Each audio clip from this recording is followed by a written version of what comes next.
Well, after over 3 hours of sitting and waiting, we're going to play some baseball. Hi, hello, and welcome to Great American Ballpark. George Grant along with Chris Welsh for Mother's Day baseball. As soggy as it is, a whole bunch of folks have hung in there during some torrential rain at times, sprinkling rain at other times, and they're ready to see the Reds and the Nationals go at it in Game 3 of this 3-game set.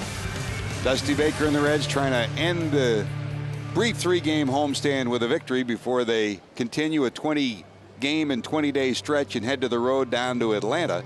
And the Nationals are trying to win another one and head home on their own right. Let's check the starting lineup for Davey Johnson and the Washington Nationals, who's come in 19-12 with a half-game lead in the National League East. Ian Desmond will lead it off. Roger Bernardina, who's getting a chance to play in left, and he's made the best of it with some productive at-bats in this series, will bat number 2. Ryan Zimmerman hits third.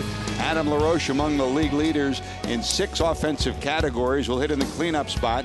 The 19-year-old phenom Bryce Harper back in right field. Danny Espinosa, who's homered twice and gotten his average over 200 for the first time in a while, followed by Rick Ankiel, Jesus Flores, who now takes over behind the plate, and Edwin Jackson on the mound. That is your AXA Advisors starting lineup for Davey Johnson and the Washington Nationals. On the mound for the Reds, here's Bronson. Looking for win number 3 on the year. Actually looking for win number 1 here at Great American Ballpark, where his 0-1 inflated earned run average. He's been very good on the road. He pitched extremely well his last time against the Nationals going back in mid-April.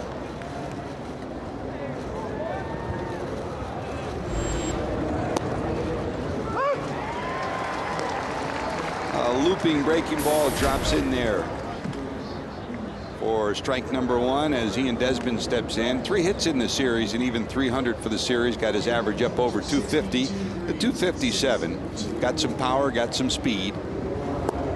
Takes it down and away, says home plate umpire Marty Foster. Foster behind the plate. Tim Timmons over at first. Jeff Kellogg, your umpire, at second. And Eric Cooper, the umpire, at third.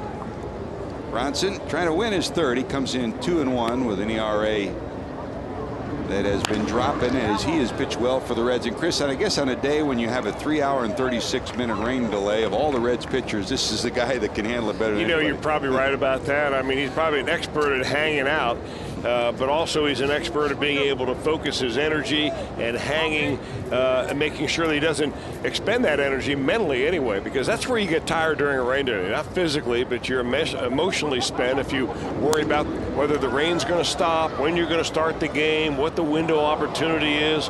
Are we going to be delayed? Am I going to pitch in Atlanta tomorrow instead of pitching against the Nationals today? All those things go through your mind, but I think Bronson Arroyo has a way to keep it simple. You know he likes to pitch at night more than the day. He almost ended up with a night game tonight. 3.5-hour rain delay almost got us there. Here's the 1-2. Into right, back goes Bruce, reaching up, got it. Post pattern for Jay Bruce. He hauls it in. Let's check your forward defensive alignment for the Reds.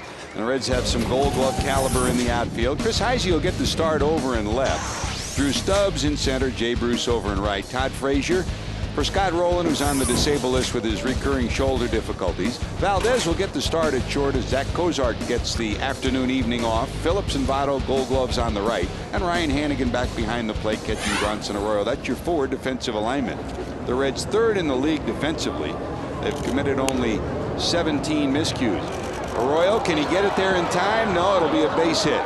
So Bernardina has tried it twice in the series, and he finally makes it work. On the slippery grass, Bronson can't catch up to it. It goes as a base hit, and it's 1 out and 1 on. It's a great weapon right there. Remember, Bronson Arroyo, the reigning Gold Glove Award winner among pitchers, and he gets off the mound as well as anybody. But he's got to be able to scoop or field and scoop at the same time right there, and that ball was just hit a little bit too hard, which really makes it a perfect bunt. Great slow-mo look at that performance. Honda brings us that one.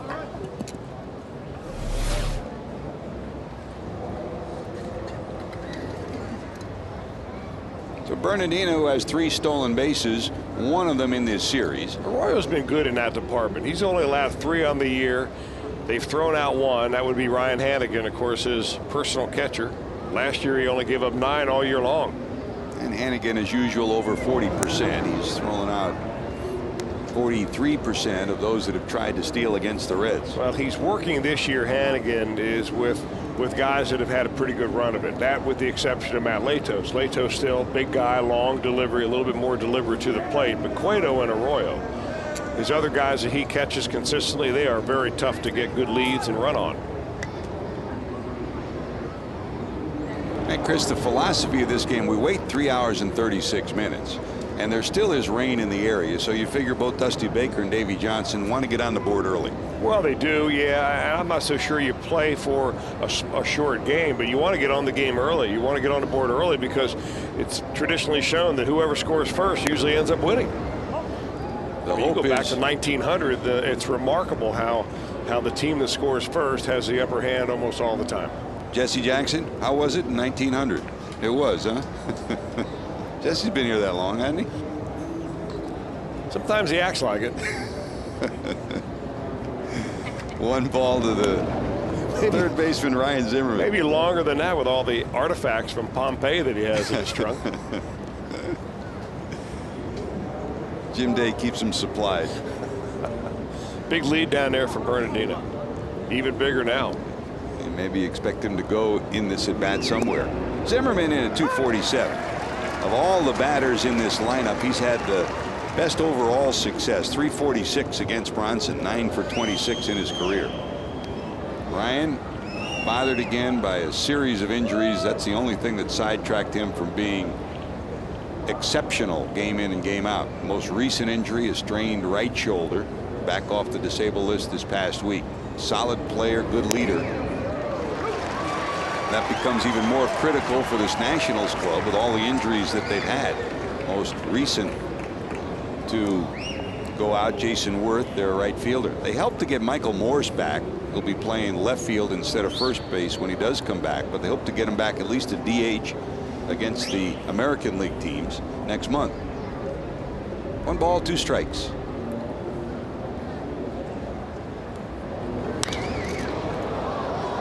Left center field, long run for Stubbs, cruising at the warning track. He'll haul it in. Tagging and trying for second, and getting there will be Bernardino. They'll take a big run towards third and hold there. Aggressive on the base pass. Roger Bernardino advances from first to second on the long fly ball to the warning track in left center. That's a good heads up base running play for Bernardino. He knows that his wheels are maybe his best asset.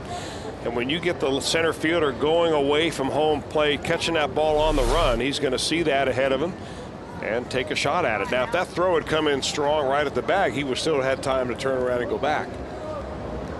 Twice in this series, Nationals have tagged up at first on deep fly balls, and twice Drew Stubbs' throw was right on the money. They did not advance. This time they do. Here's Adam LaRoche. What a season he's off to, and he's been a one-man wrecking crew against the Reds. 333 overall, 6 homers, 23 knocked in. That equates to being in the top 10 in average runs batted in. He's in the top 10 in walks too. A guy who spent most of last year on the shelf with a torn labrum in his shoulder. Happy to be healthy. And boy, the Nationals have needed his offense in a year when their roster has been decimated. Quiet, unassuming guy that adds a presence to the lineup, and he's pretty solid around the bag too, Chris. Well, he's good around the bag, George, but he's locked in right now, and you can watch him in the batter's box. He's very quiet. He just has an air of confidence right now that you can kind of sense that he's seeing the ball well. I mean, even that pitch right there, I mean, that was just a couple of inches outside, didn't miss by much, but he just kind of not even moved. He knew immediately that it did not come out of the pipe. Although against Arroyo, he's not done so well in his career. Of course, he and Arroyo go way back, way beyond the Washington Nationals years. 2-0. They overshift against him with the shortstop Valdez behind the second base bag. That's a pitch right there that Arroyo just threw, the cutter that he's throwing a lot more this year than he did last year. In fact, he's throwing a lot fewer normal fastballs, a lot more cutters, just trying to keep one step ahead of the hitters. Breaking ball drops in there for a strike, and it's 3-1. Dropped his arm on that breaking ball right there. Sometimes he'll throw a fastball from down there, sometimes a slider.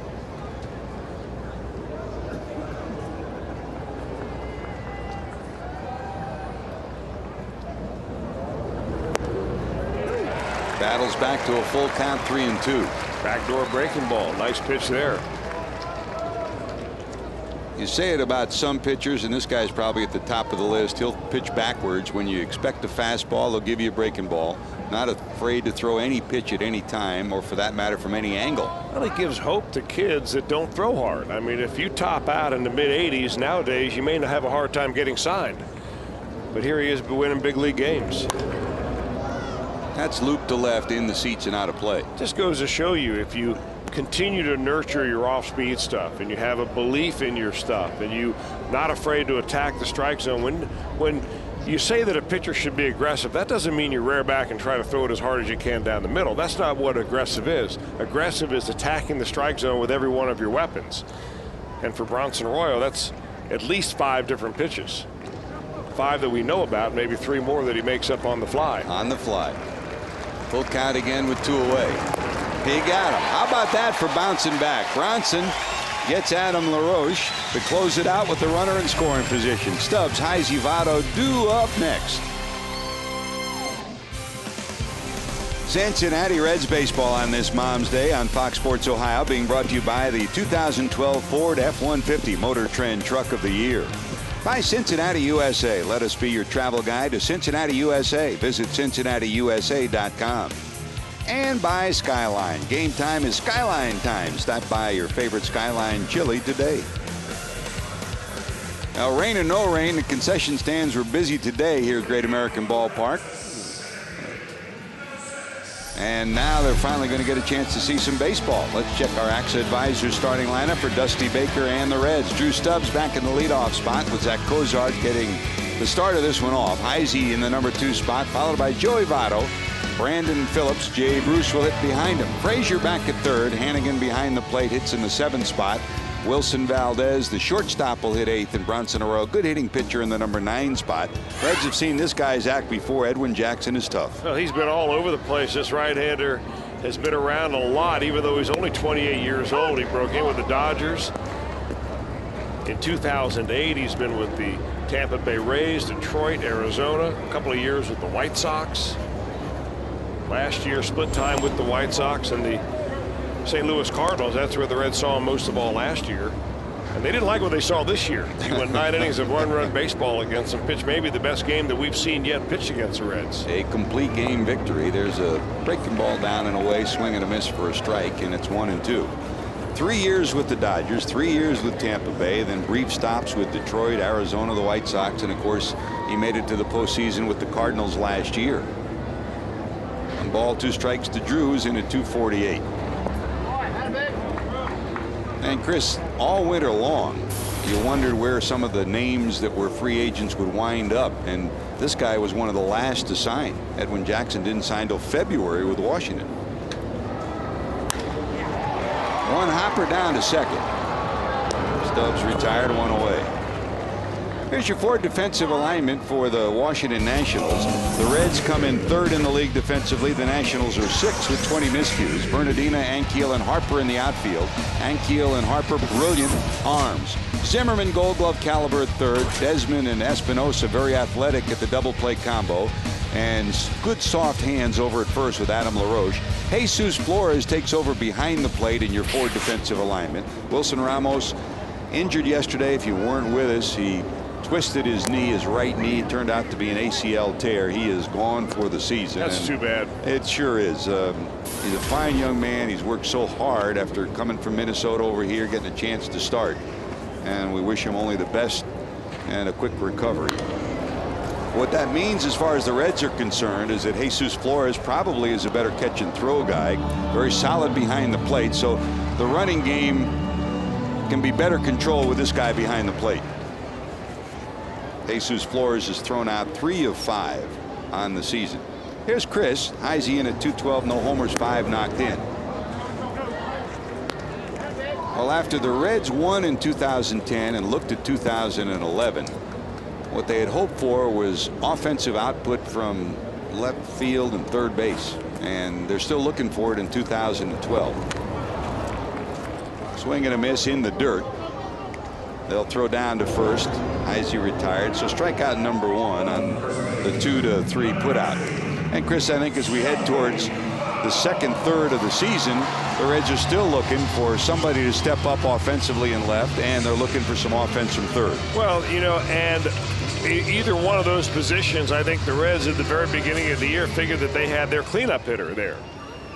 They thought that maybe Ryan Ludwig or Scott Rowland would be able to grow into it, maybe Chris Heisey.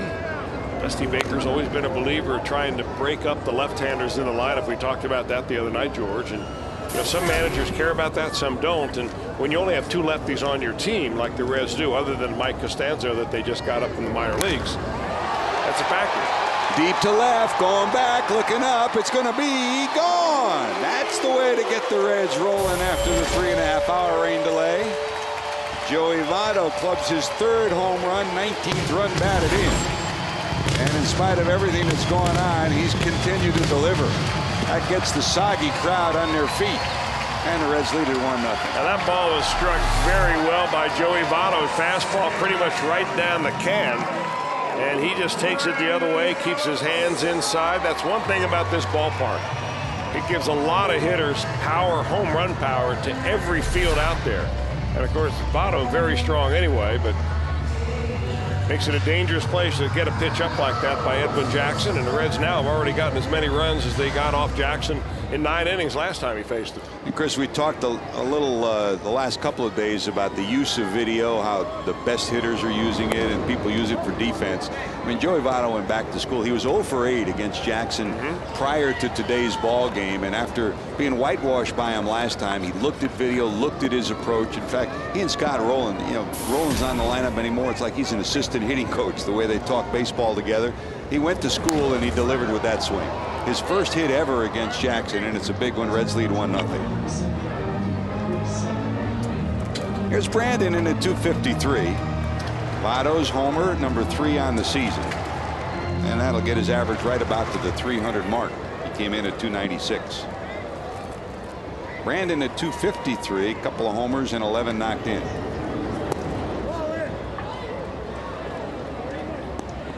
If you're just flipping around the dial and have come on line to see Reds baseball, wondering why we're in the first inning, we had a 3.5-hour rain delay. And the rain was not delayed for very long because it started again after the game started about 10 minutes ago. And the chances are there will be continuing showers and some drizzle for the remainder of the day. So this umpiring crew doing its best to try to get the game in. These two teams, Chris, we sat and looked at the schedule during the rain delay. There aren't many opportunities to get this game in for the Reds this season. So they're hopeful of getting this date in. Swing and a miss, but the Reds put something on the board. Thanks to the first baseman, Joey Votto. He delivers. Bam. 1-0 Reds.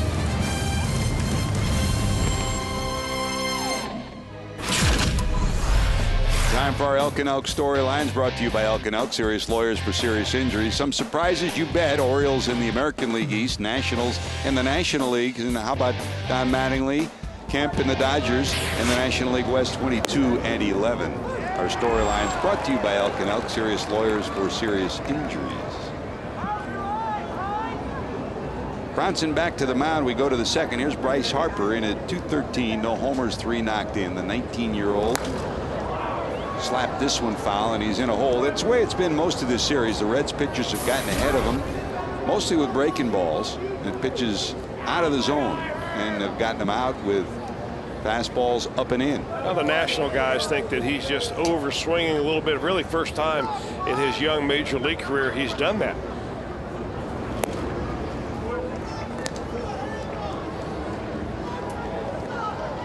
He'll have his ups and his downs, but this young man has outstanding talent, a great drive internally, and he's going to be around for a long time and be an outstanding baseball player. He's gained the respect of teammates through the minor leagues and at this major league level. Davey Johnson, and Davey's a good guy to talk to, Chris, because I was with Davey in '83 when he had Doc Gooden pitching at Tidewater when we were at the AAA World Series in Louisville, and he said, if I go to New York, Doc's coming with me. I don't care what age he is. He was the guy that made that call. Slap foul, and he said, I see a lot in Bryce Harper that tells me he's a major leaguer. Not in ability, but the way he conducts himself, the way he handles himself, the way he approaches at bats. Davey's an offensive manager. He was an offensive player, and he looks for things that tip him that this kid can do it, and he believes in him. And of course, Bryce believes in himself too. Here's the 2-2. Line drive. There's his first base hit of the series. You can't go to sleep on him because he'll try to stretch it for 2. Pretty good swing right there. You see why he's late, or not late, but waiting and waiting and waiting, keeping his hands inside, trying to make that ball go the other way. He knows that Arroyo's going to give him a lot of off-speed stuff there. Arroyo wanted that ball inside, and Harper just takes care of a mistake that he throws on the outer part of the plate, mid-high in the strike zone. So Harper's on. Good speed. He's stolen 1 base. That was a steal of home, and most of you know about that. That came after Cole Hamels plunked him, and he wound up at third and eventually stole home to kind of even the score against Cole. Espinosa sends this down the left field line and out of play. Danny's finally gotten his average back over 200 thanks to a couple of pretty good ball games here. He's homered twice. Homers number 2 and 3 on the season in this series, now with 5 runs batted in. Well, both the balls that he hit for home runs are fastballs pretty much right down the middle. And Davey Johnson put him right in front of Rick Ankiel, hoping that he would get some fastballs to hit. Setting up away is Hannigan. And you know, you categorize hitters and teams, and this team is a first ball fastball hitting team. If you beat them in the way people have pitched them consistently this year is with breaking balls and off speed.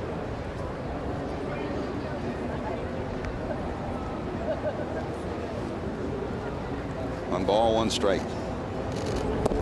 That's a breaking ball in there. The last 2 series, Espinosa figured he had seen maybe 3 fastballs in the zone.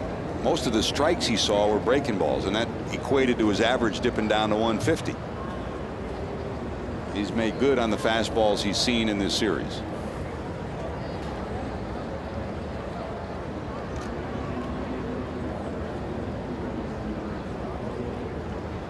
Nobody out. Reds double play depth middle of the infield. Harper short lead, not going. Swing and a miss from his heels. Tantalizingly at 72 miles an hour. Strikeout for Bronson, 1 away. Yeah, pretty good breaking ball. He gave him a steady diet of those, and he missed that one by a mile. He threw a sidearm breaking ball to get ahead of him. He threw the overhand breaking ball right there. That's the thing about Bronson Arroyo. He'll give you different arm angles and different pitches from each angle. Here's Ankiel in at 260, couple of homers, 7 knocked in. Rick 5 for 22, 227 in his career against Bronson. Seen him a lot over the years.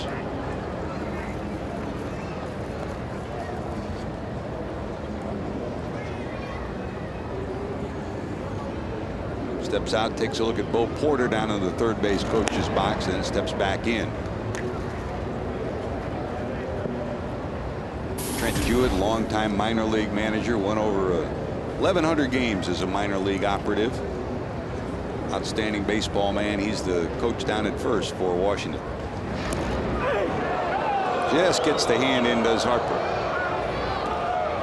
Now, the same thing we saw the other day when Johnny Cueto pitched against the Milwaukee Brewers. He gave him a B move on his first move over to first base, and then quickened it up with the A move and nearly got the runner picked. That shortened up Harper's lead a little bit there. Runner not going, pop back and out of play. And it's important for Arroyo to throw over a fair amount of time. I mean, if you saw our pregame show way back at 12:30 this afternoon. Was that yesterday? Yeah, it seems like it was, but we had a little ditty with Bronson Arroyo and how he holds runners on, and one of the main things he does other than throw over is he holds the ball varying amounts of time, trying to get the timing of the runner off. 0-2.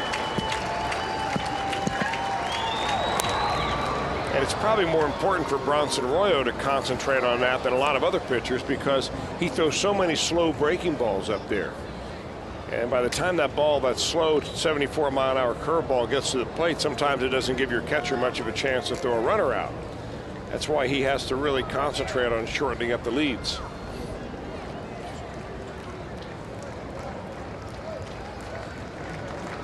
1 ball, 2 strikes. Harper off first. And Keel digs in.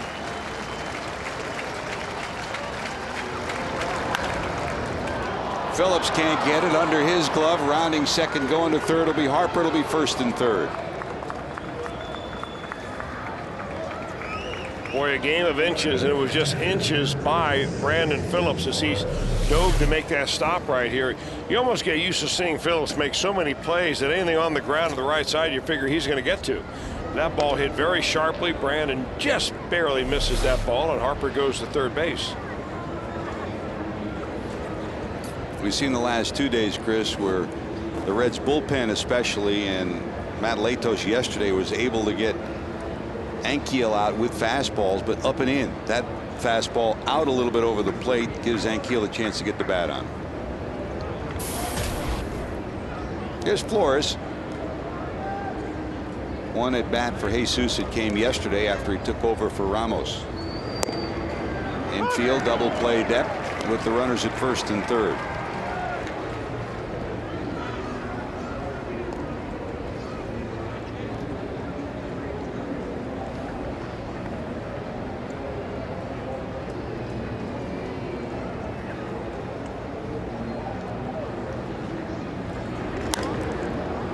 Slice to the right side, curving, and it'll be out of play.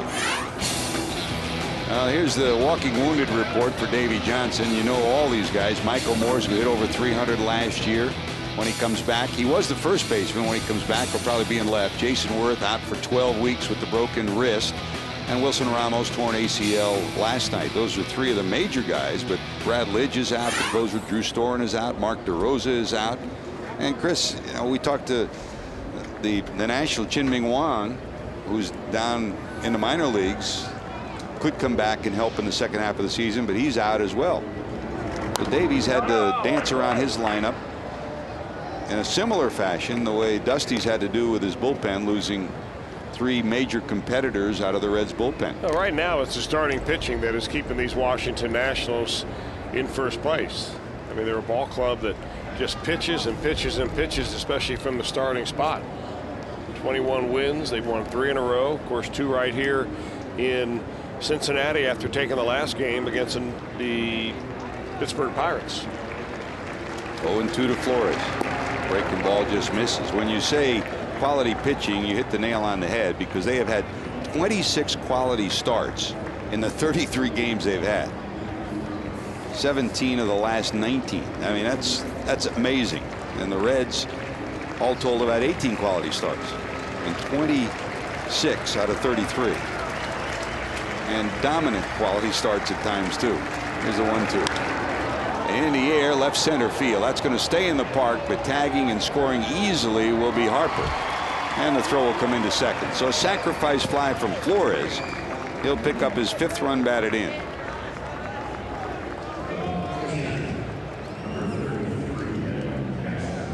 Bronson trying to coax a ground ball. Couldn't get it. And the fly ball produces a run. And got a brand new ball game, tied at 1. Here's Edwin Jackson. And we told you he signed as a position player. He can swing the bat a little bit. In fact, he comes in over 300 this year at 308. Might be the best batting average of anybody in that starting lineup.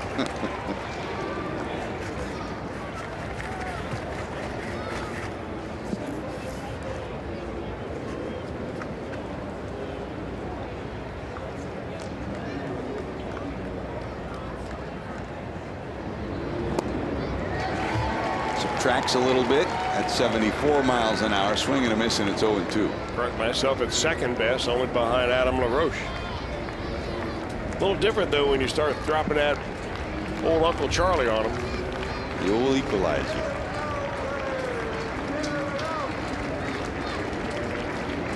Short lead for Ankiel down at first.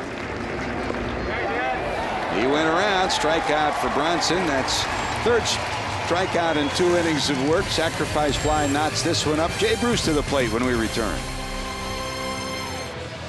From Great American Ballpark, today's weather report brought to you by Thompson Plumbing, Heating, Cooling, and Drain Cleaning. Our Channel 12 weather report for today. You know about what happened so far today. Some showers and heavy rain at times. Right now it's 61 degrees. Light rain falling, and we expect more of the same for the remaining hours of this ball game and the remaining hours of this Mother's Day. Be sure to tune in later today for all the latest in news with the folks at Channel 12, and they'll keep you up to date on what's happening for the rest of the week. Although it's supposed to warm up, should be a pretty nice week. The Reds won't get a taste of that. They'll be on the road. Brief 3-game homestand. And they head to Atlanta for a couple of games. The Mets for a couple of games. In fact, they'll be in New York for 5 days. Wednesday, Thursday against the Mets, then Friday, Saturday, Sunday against the New York Yankees. Many of the Reds have never seen the new Yankee Stadium, so it'll be pretty neat, Chris. We'll have some fun in the Big Apple next week. Yeah, I want to talk to you about your ATM card, George. Here's Jay Bruce. Bruce leads it off in the second. 294, 10 homers, 24 knocked in. You've been to the new stadium yet? Have not. Pretty impressive. Looks like it on TV. It's not a ballpark. It is a stadium. I understand. It's big. And it appears, Chris, Andy Pettit's pitching today, and it appears if the rotation goes the way you would expect, you don't know what's going to happen with weather, that the Reds may see him this coming weekend. Center field. Back at the edge of the warning track is Ankiel, and there's one away. A little on the end of the bat that time. Hey, cheer on your Cincinnati Reds when they take on the Colorado Rockies Friday, May the 25th at Great American Ballpark. Make sure you take advantage of the Reds. 4 for $48 ticket deal. It includes 4 view-level tickets, 4 Reds hats for only $48. Plus, stick around after the game for a post-game fireworks show presented by Orville Redenbacher. For tickets, call 513-381-REDS. Visit select Kroger locations or reds.com. That's Friday, May the 25th. Good to see Jim Tracy back in town. Trace, the manager of the Colorado Rockies. There's Todd Frazier, and it figures he'll get most of the starts at third with Scott Rowland on the disabled list. Fastball in on the hands, 1-1. Todd in at 346. A homer and 3 knocked in.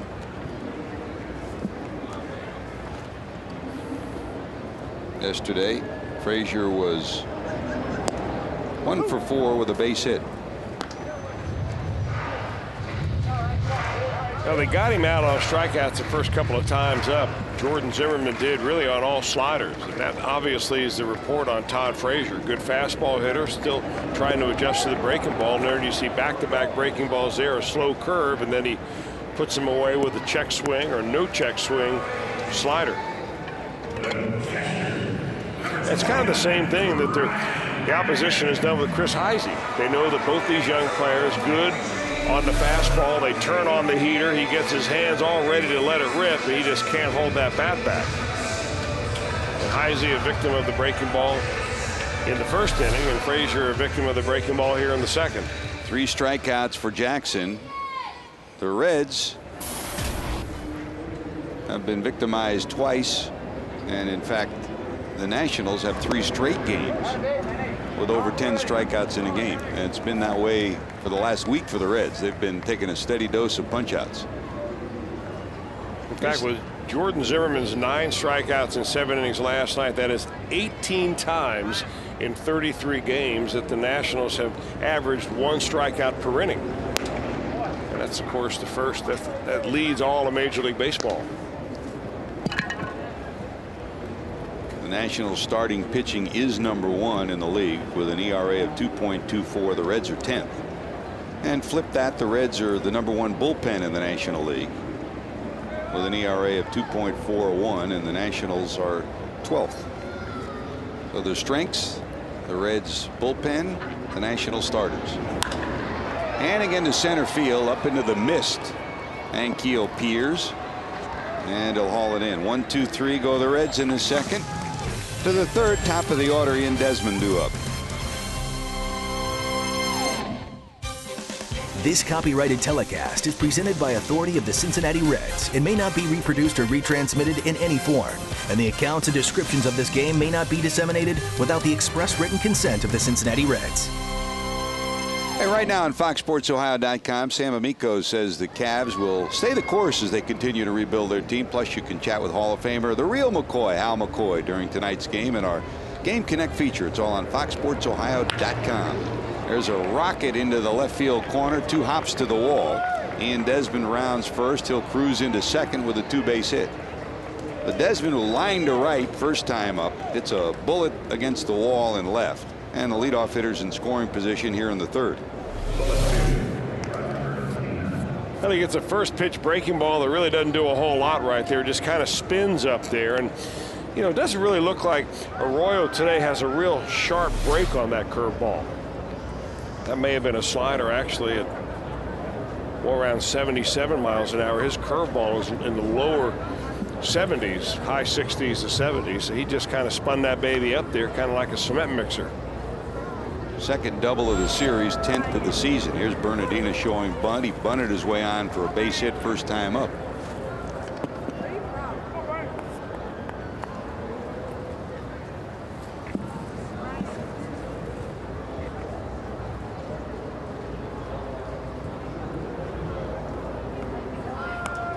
Pops it up, but out of play behind home plate.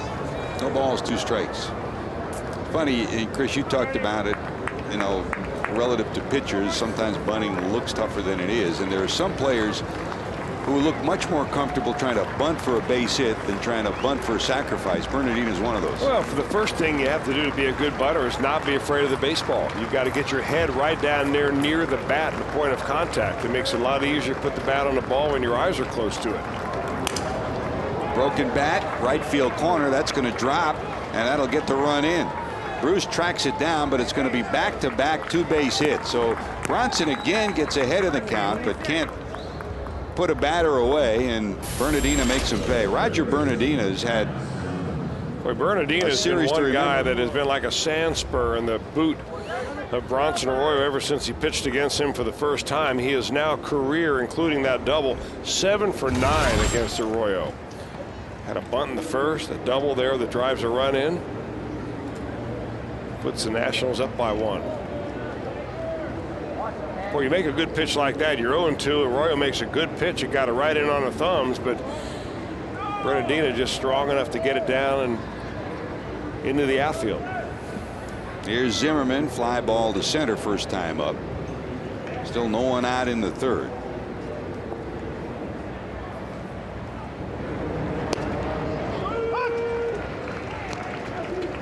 That breaking ball at 68 miles an hour drops in for strike 1.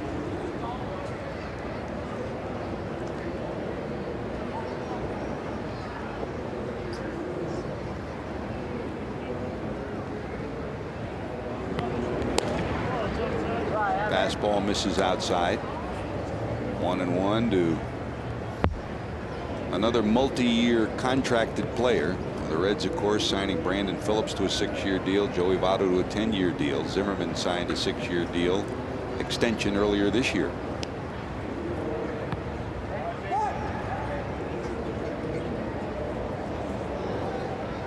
And the Nationals, as we all remember this winter, Chris, they were one of the teams that was very much in the hunt for Prince Fielder.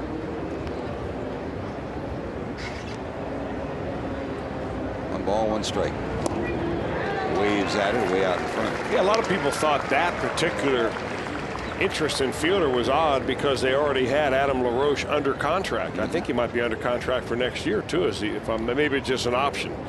But they had him under contract, and they were still yet very interested in Prince Fielder. I think part of that to help their ball club, part of that to generate some fan interest.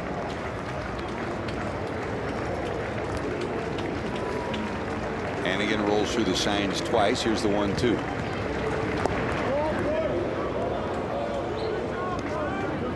Bronson wanted that call, doesn't get it. We're even, 2 balls, 2 strikes.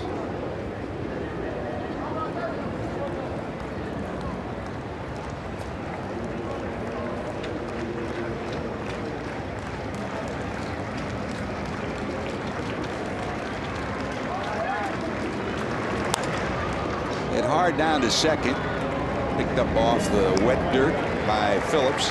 That'll get the runner over to third. So good job with no one out by Zimmerman to move the runner in up a base to third, and there's one away with a runner at third. Yeah, that's smart hitting by Zimmerman, but he also knows that Bronson Arroyo's best weapon against him is that breaking ball that's going to break away from him. So that's an easier pitch to go the other way. All you got to do is stay back and do it.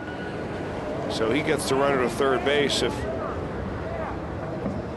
Dusty Baker wants to hold the runner at third, he's going to bring the infield in now, even with the bag, and make the play at the plate. Edge of the grass, all four infielders for Cincinnati. Here's LaRoche, who struck out first time up.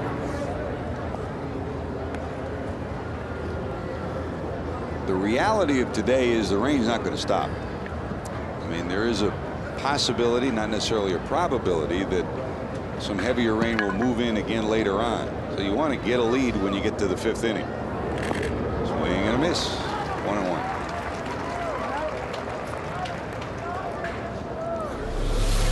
Took a big cut at a breaking ball that just kind of disappeared on him.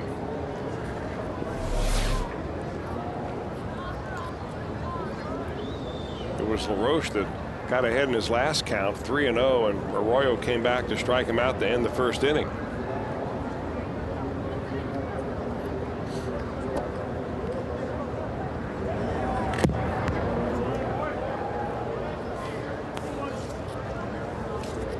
Missing wide, 2-1.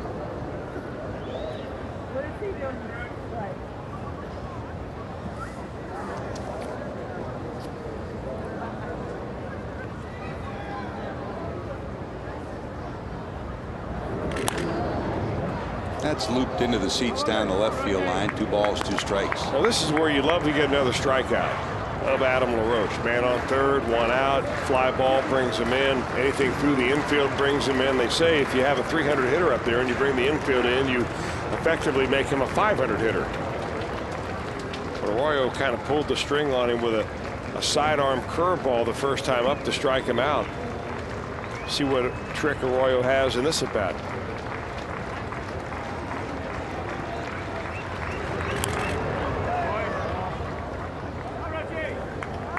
A lot of breaking balls in this game for Bronson.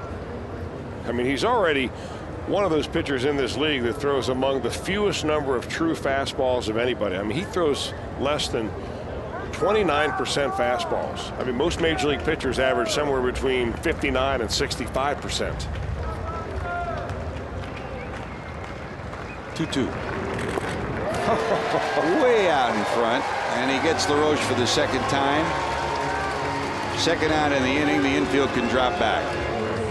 It's like dropping the old moon ball on you in softball right here. How about a pitch sequence right here? First pitch, a changeup. Our Mazda look at that pitch by pitch. He misses with that breaking ball. He chases one downstairs. He got another changeup away that just barely misses. And then he fouls off a curveball. And then how about Bronson comes inside with a slider. Now the big old dewdrop in on the outside corner. You get him with spin, you get him with break, and you also get him with the change of speed. Here's Harper swinging at the first pitch into center field. This should end it.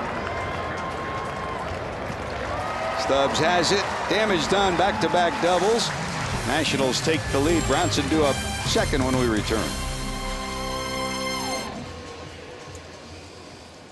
Back-to-back doubles played a run. The Nationals have taken a 2-1 lead over the Reds. We head to the bottom of the third. Wilson Valdez, the pitcher Arroyo, then the top of the order, Drew Stubbs. Here's the 33-year-old Wilson Valdez. He'll turn 34 in another week. Getting a chance to start at short today as Kozart gets the day off.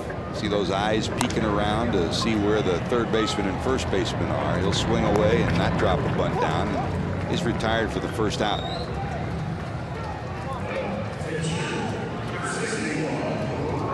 That'll bring up Bronson as Danny Espinosa disposes of the number 8 hitter. Great to have you with us, George Grant, Chris Welch. Don't forget, roving around the ballpark right now, JD, Jim Day, Jeff Pecora will be by to wrap this one up for us with Reds Live postgame. Down in the truck, our producer Josh Hall, our director Roy Alfers. Kent Dream Weaver back with us for pregame activity today. Here's the 1-0 to Bronson. Matt Sigafus styling up some highlights for you, and Lauren White and Alan Layton graphically keeping you up to date on Reds baseball. John Browdy still in mourning after his Syracuse Orange lost in the NCAA lacrosse playoffs yesterday. Still came to work today.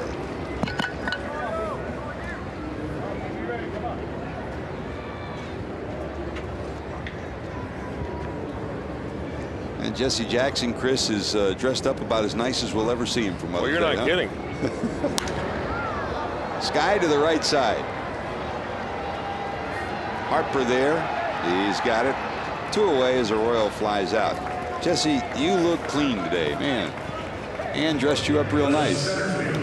What'd you give Ann for Mother's Day? Nothing yet? Later. You were hoping for a long rain delay. What was the giveaway this weekend? A Joey Votto bobblehead? Was she like that?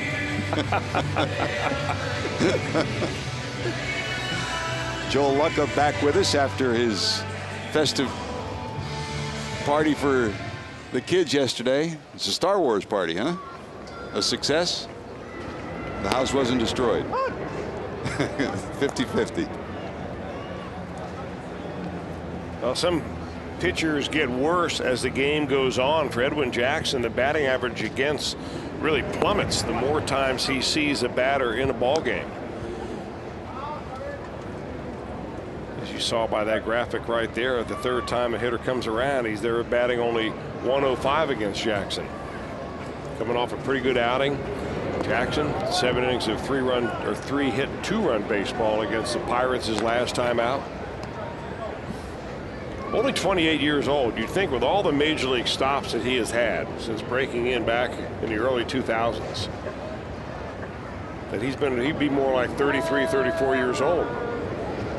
Still throws very hard, averages close to 94 miles an hour on a fastball.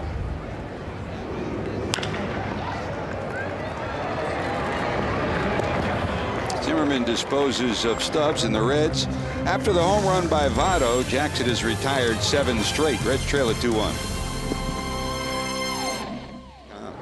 Happy Mother's Day to everyone. Good to have you with us on a day where we were delayed 3.5 hours by the inclement weather and finally underway, and here we go to the 4th. Danny Espinosa with some waterlogged fans. You got to come to the ballpark prepared. Either bring your glove or bring your raincoat, your umbrella, or anything you got. Espinosa, Ankiel, and Jesus Flores due up.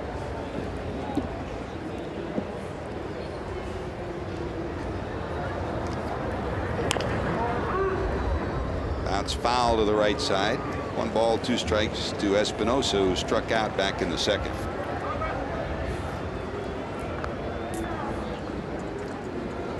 Chris, the only thing you're guaranteed with long rain delays is you eat a lot, huh? Whether you're a player or broadcaster, right? Or whether you're a fan waiting in the stands for 3 hours and 36 minutes. Get a chance to taste everything on the concession rack. You cleaned out the lunchroom. Well, Jesse helped. Yeah. And Jeff Picoro's bailing us out. He's bringing pizza. Yeah. New York Pizza Factory over there in Newport coming through for us. Good job, the Newport Pizza Factory. Tastes like New York, though. Mm-hmm. Authentic. Authentic.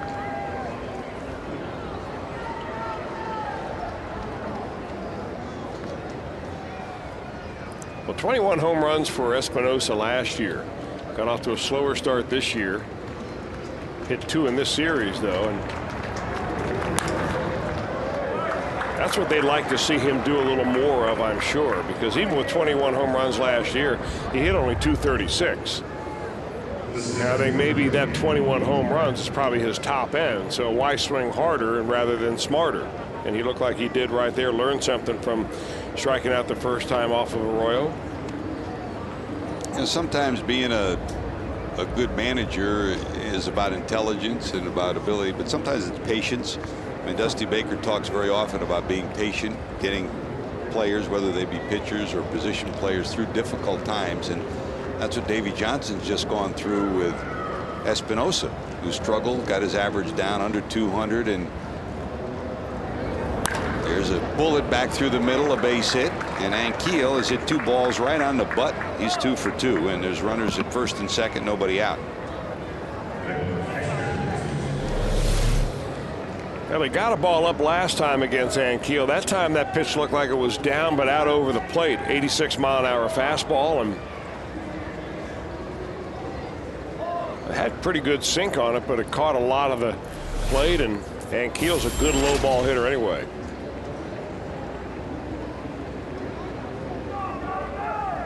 Tonight you don't figure that Flores would be up there bunting, even though he's the number 8 hitter. He drove in a run last inning with a sacrifice fly, so I still would imagine that Davey Johnson will cut him loose with the pitcher on deck. So 2 on, nobody out. Flores slaps this one foul into the seats down the right field line. In the second, Harper led off with a base hit, went to third on a base hit by Ankiel, and scored the tying run on Jesus Flores' sacrifice fly for Flores, his 5th run batted in of the season.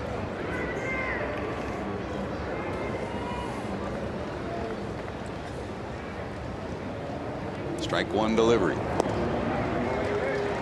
Waves at it 0-2. Hey, come for the Reds, stay for more fun. Take a walk on the wild side and visit the Cincinnati Zoo and Botanical Garden. Make it a weekend getaway and book your stay at CincinnatiUSA.com. Honor of Mother's Day at the Botanical Garden. A swing and a miss.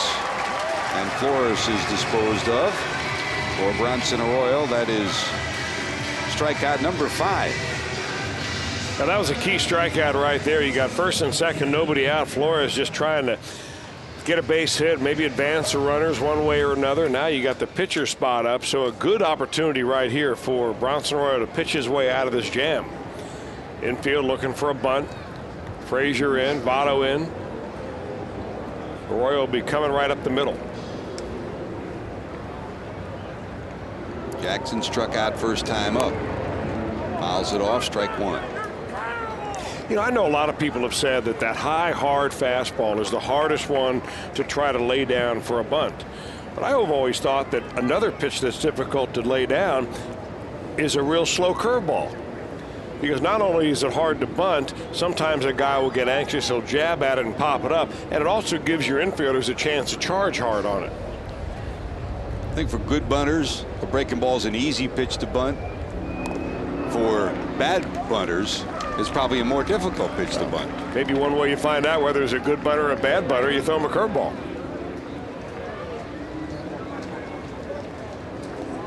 Oh, 2 right here. You know what might happen, and I've always thought that there's no downside to it, is that you turn around to fake bunt, you pull it back, you do a little butcher boy deal. So if you foul it off, it's a full swing strike. You don't strike out trying to bunt with a 2-strike count, but he will do it anyway. 0-2, that's strike 3. So that's a gimme. I'm not really. That's a philosophy that I think is a flawed philosophy, to try to keep that bunt on. But I guess the downside of the butcher boy is that if you do pull it back and you hit a ground ball at somebody, you've got a double play. So at the very least, you have a strikeout and still have a life left in the inning if you're Davey Johnson. It's knowing your players too. I think every place Bronson Arroyo has been, managers have been comfortable letting him do it because he's been able to execute with 2 strikes. Someone else maybe no. Well, there's Desmond, line to right, double to left. The double to left in the 3rd was a leadoff hit, and he scored on a double by Bernardino. Popped up foul territory. Nice battle back. Back-to-back base hits by Espinosa and Ankiel, but Bronson gets out of trouble. Reds need some runs. Cincinnati Reds baseball on Fox Sports Ohio, being brought to you by JTM Food Group, creating great dishes together with the food service industry for over 30 years. Buy your Cincinnati and Northern Kentucky Toyota dealers. For over 30 Toyota offers available now, visit buyatoyota.com, including mobile. And by AT&T, the nation's largest 4G network. AT&T, rethink possible. Great to have you with us, and a happy Mother's Day to everyone joining us. Nationals 2 runs, 7 hits off Bronson Arroyo, but Bronson's danced the tightrope to stay out of further trouble. The Reds a home run on 1 hit. That 1 hit a big swing by Joey Votto. Votto's 3rd home run of the year, and he'll be up 2nd in this inning. Heisey, Votto, and Brandon Phillips due up. Chris struck out in the 1st inning. After today's game, the Reds hit the road, go to Atlanta. Homer Bailey against Randall Delgado tomorrow. Well, you may have seen Chris Heisey as he stepped in the batter's box right there. A couple of glances out the corner of his eye down to Ryan Zimmerman. He checked out where Zimmerman was playing. Zimmerman wasn't looking at him at the time, so he got away with the glance. And I had a sneaking suspicion that he may drop one down. Gets a first pitch breaking ball, and probably Jackson's going to keep that breaking ball on him for the most of this at bat. Watch his eyeballs kind of give him away. There it is right there. Just another one real quick, just trying to look out of the periphery.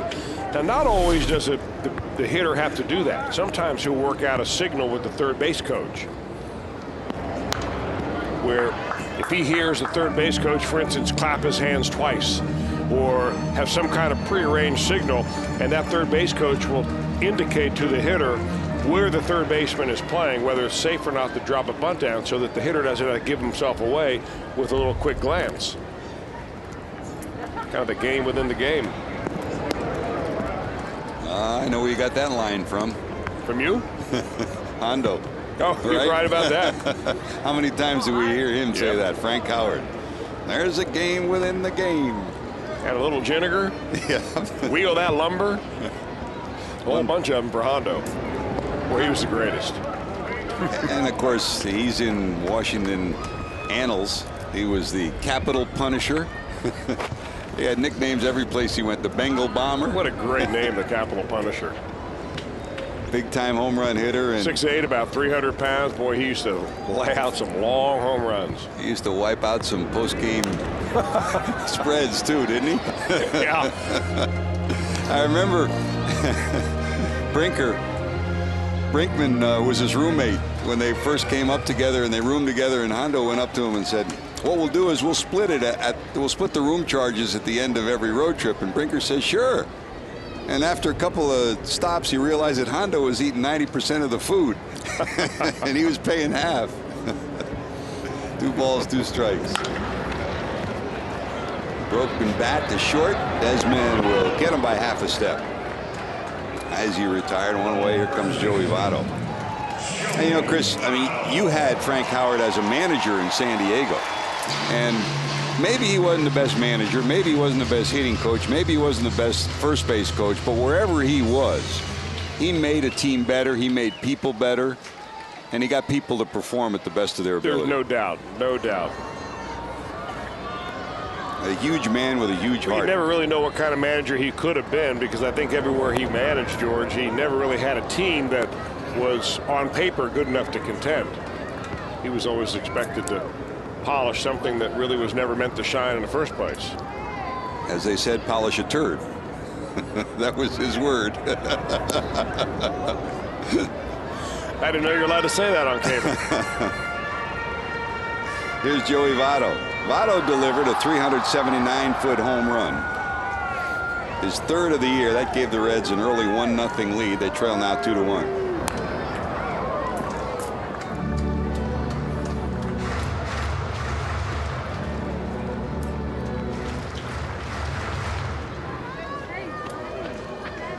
You know, another guy, you hit the nail on the head with Hondo. He never was with the right team to manage. And one of the smartest baseball people I've ever been around, here's Jackson delivering to Votto, was Buddy Bell. And Buddy Bell never managed a club that had the makings of being a championship club. And he paid the price by being fired eventually. Yep. Well, a lot of guys are in that particular position where they get an opportunity to manage, and they don't necessarily have a choice to pick and choose. They don't have 3 opportunities. They have 1 opportunity. You're going to take right now Brad Mills down in Houston. I mean, everybody who follows that ball club knows that they are trying to roll a brick uphill to try to win a division. They don't have the personnel to do it. They've got new ownership down there. But, I mean, when you get offered a managerial job, are you going to turn it down in the big leagues to be a coach instead? No. Or a manager in the minor leagues? You're not going to do that. So not every one is ideal.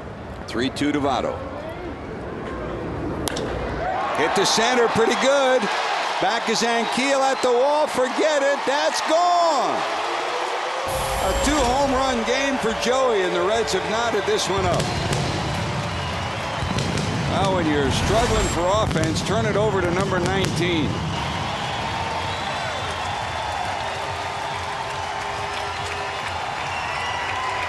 Well, some around the Reds ball club are beginning to get a little bit concerned about Joey Votto and a lack of power, but he shows today that he's tired of that stinking 0-8 that he had against Edwin Jackson coming into this ball game. He fixes that pronto with a home run to left, a long home run to center field. That one sounded great.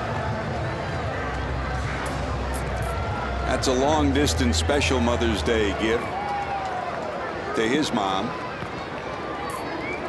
And the Reds have tied it at 2. There's Brandon, looped down the right field line, curving. It'll go foul.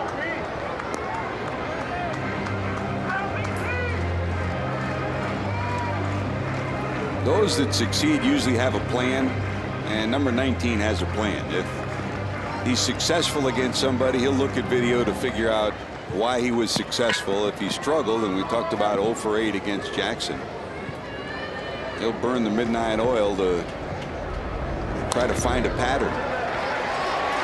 Under the glove of Desmond, Brandon is on. He's 1 for 2 after striking out first time up.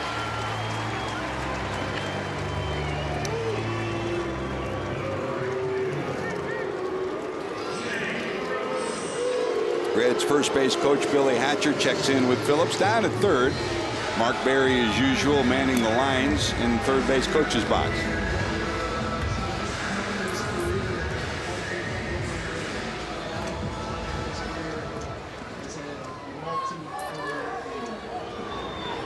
There's Jay Bruce, fly to center first time up.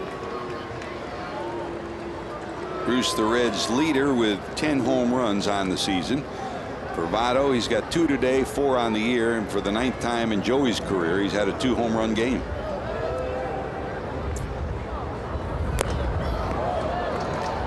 Beats him with a 94-mile-an-hour fastball for strike 1.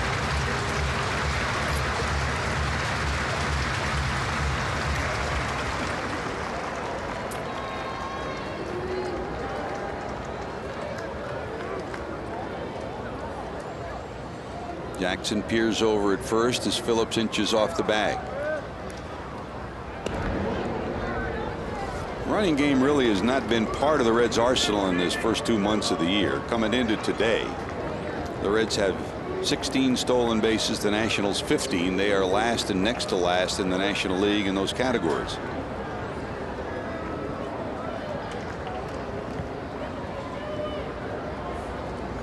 Brandon's stolen base capabilities cut short by the pulled hamstring, but he's finally feeling healthy. It's just been the last 5 or 6 days that he's felt strength back in the hamstring pulled leg.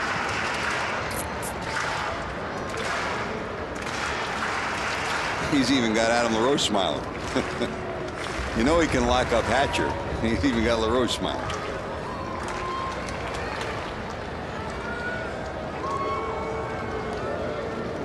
One ball, one strike.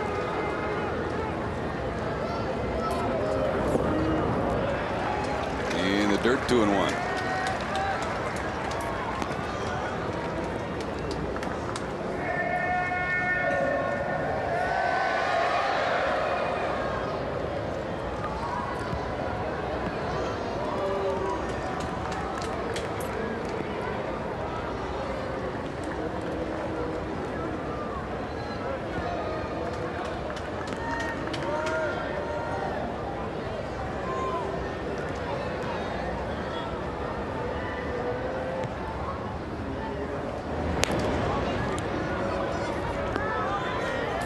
He doesn't have a long lead, but the way he's facing, it's kind of like the old Lance Johnson lead off first, like he's a sprinter start going to second. I like the way Brandon goes back heads first, gets his hands full of dirt, and then wipes them off on LaRoche's jersey. Game's over. He's going to wonder why the spot on the jersey is where it came from. 2-1. Not going. Bounce to the right side. Espinosa will get one, and that's it. Good job by Phillips to low bridge Desmond. Good clean but hard slide by Brandon Phillips. Make sure that that double play is not going to be in order right there, and it really looks like it's going to be a tailor-made double play. 4-6-3, but you know, when you're a middle infield like Brandon Phillips, you don't want to go in there dirty because guys are going to come back after you. That was just a good hard slide that wanted to make sure that he wasn't allowed to throw the ball to first base. Desmond, that is. So the Reds still alive with a base runner with 2 outs, and here's Frazier, struck out first time up.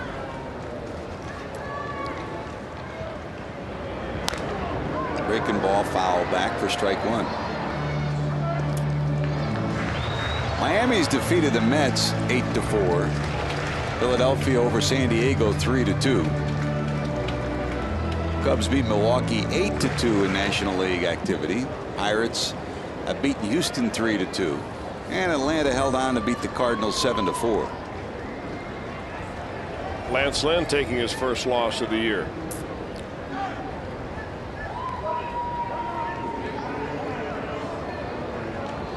In the 7th inning, Giants lead Arizona 6-3. In the 5th, the Dodgers lead Colorado 5-4. Reds, of course, will head to Atlanta. The Braves are in St. Louis. They'll head home tonight, and the Reds will head down to Atlanta for a 2-game series. And 2 games against the Mets and 3 games against the Yankees before they return home. Yankees today losers to Seattle 6-2 the final. Kevin Millwood got the victory. He just keeps going, doesn't he? Kansas City over the White Sox.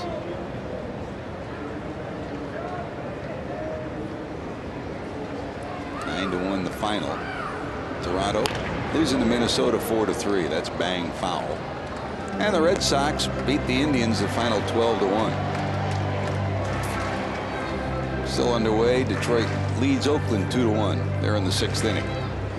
And tonight, Los Angeles Angels of Anaheim against Texas. Well, Todd Frazier all of a sudden has become a very important player on this ball club. With Scott Rowland on the disabled list, you're looking for somebody to be a right-handed enforcer on this club. He's been excellent off the bench so far. He has not fared quite as well when he's played, you know, in a full ball game. But, you know, he's a guy that had a great spring training. He started the season in the minor leagues. He's come up, didn't expect to get a whole lot of playing time as long as Rowland stayed healthy. But now that Rowland is on the DL, you're going to be looking at mainly Todd Frazier down there, at least until Frazier proves that he cannot hit up here on a consistent basis. Here's the 1-2, and they'll toss back to first. You know, it's a utility player's dream. You know, you don't really want to get the opportunity with an injury, but that's usually the way the door opens. So now you get an opportunity, and a prolonged one if you're Todd Frazier, to settle in, get in a groove, learn pitchers, learn yourself, and see what it's like to hit up here on an everyday basis. And I think the key for Frazier is the key for Chris Heisey, who has really not been looking all that good, and that's staying off, chasing that breaking ball away. Relaxing in the batter's box, trusting your hands, trying to wait as long as you possibly can. Don't cheat too much to catch up with the fastball and thereby getting beat a lot with the off-speed stuff. 2 balls, 2 strikes, 2 away. Bruce inching off the bag at first. A little bit of a bigger lead.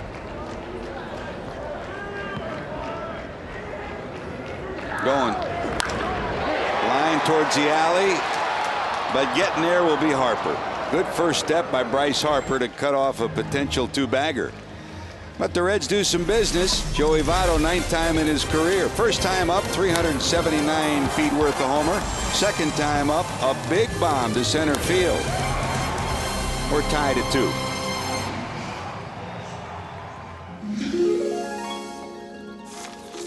I just want to say happy Mother's Day to the greatest mother there is on this world, this planet, Mars, Pluto, whatever it is. My mom's the greatest mom in the world. I wouldn't be where I am right now if it was my mom. I wouldn't be the man that I am right now if it was my mom.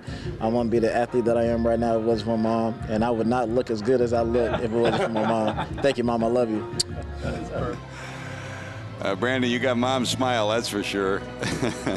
She's always a joy when she's around the ball club. Brandon's mom and dad always regularly following the Reds. You know they're going to get a chance to see him as they head down to Atlanta. And happy Mom's Day to everyone at home and everyone here at the ballpark. All of us have special moments, special memories. And Chris, you and I were so blessed. My mom, Mary, your mom, Kay. So many days at the ballpark, so many late dinners, so many driving back and forth. Great memories. You're right about that. Miss them dearly. Always with us, though. Now that's a way to spend Mother's Day. Two-fisted action, double-barreled. Family enjoying baseball. Some mothers might disagree. Hey, that's a real baseball mom to sit through 3.5 hours of rain delay. I mean, they ought to be awarding some Baseball Moms of the Year awards today. Here's Bernardina, reached on a bunt hit and doubled in a run, 2 for 2. Got in on him a little bit. That'll be a pop-up to Joey. Got it, and there's one away. Bernardina retired for the first time today. Join Fox Sports Ohio and outfielder Drew Stubbs, Reds Live co-host JD, Jim Day, and the Fox Sports Ohio girls on June 7th as part of Fox Sports Ohio's Lunch Bunch. You can go to facebook.com/Fox Sports Ohio girls for your chance to win a seat at the luncheon and a 46-inch HD TV. The Fox Sports Ohio Lunch Bunch presented by Cincinnati Bell.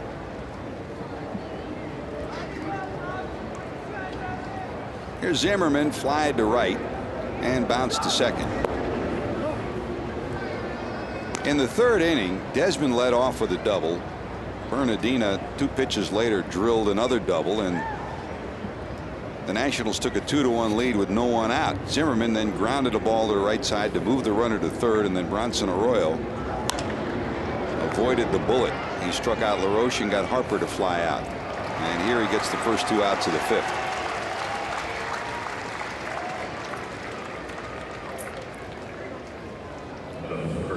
Best fastball of the night or afternoon so far for Bronson Arroyo, at least from a standpoint of velocity right there. You know, last year he was so bent on trying to get the ball up there at 90 miles an hour that he'd throw the ball, look at the radar gun reading on the scoreboard. If it didn't hit 90, he'd rear back and try to throw harder. And in the process, he'd lose location, he'd lose a little bit of movement, and he started getting whacked all over the ballpark to the tune of 46 bombs hit against him. This year, I think that what he's done is realized he doesn't have to throw 90 miles an hour. He just has to get hitters out. So he's throwing a lot more cutters than he ever has. Those cutters come in at 83, 84 miles an hour. His fastball usually 86 to 88 max this year. But he still has that arsenal of all sorts of different curveballs that he'll drop on you. And he's off to a tremendous year. The biggest thing for Arroyo between last year and this year is the ratio of strikeouts to bases on balls. Last year he only had about 2 strikeouts for every base on ball. This year he almost has 7 strikeouts per bases on balls.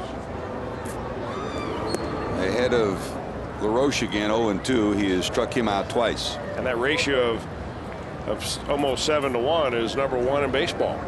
So you wouldn't think that out of Bronson Arroyo, but that just goes to show you what throwing strikes will do. And mixing speeds. You know, and for Bronson, it's so critical because, I mean, 46 home runs, the most he's ever given up in a season, but usually he's over 20 into the 30s, but he does not walk a lot of people, so you're minimizing your damage. But in this ballpark, you're going to give up home runs, especially when it heats up, and you're a contact pitcher. But you're right about that. Do not walk anybody ahead of time. Loop down the left field line, curving. It will be a fair ball into the corner. LaRoche will round first, go to second. He'll pick up his 9th 2-base hit of the season. He finally solves Bronson. Or the second bloop double that Arroyo's given up today. Fortunately, it's with 2 outs. He gave one up to Bernardina, sawed him off, and this time he gets it right out on the end of the bat. And if you're going good like Adam LaRoche is, that ball is going to stay fair. If you're going bad, it is fouled by 4 inches, and you come back and swing it again. Here's Bryce Harper, first hit of the series, a single to left in the second. And he later scored on a sacrifice fly by catcher Jesus Flores. He flied to center next time up.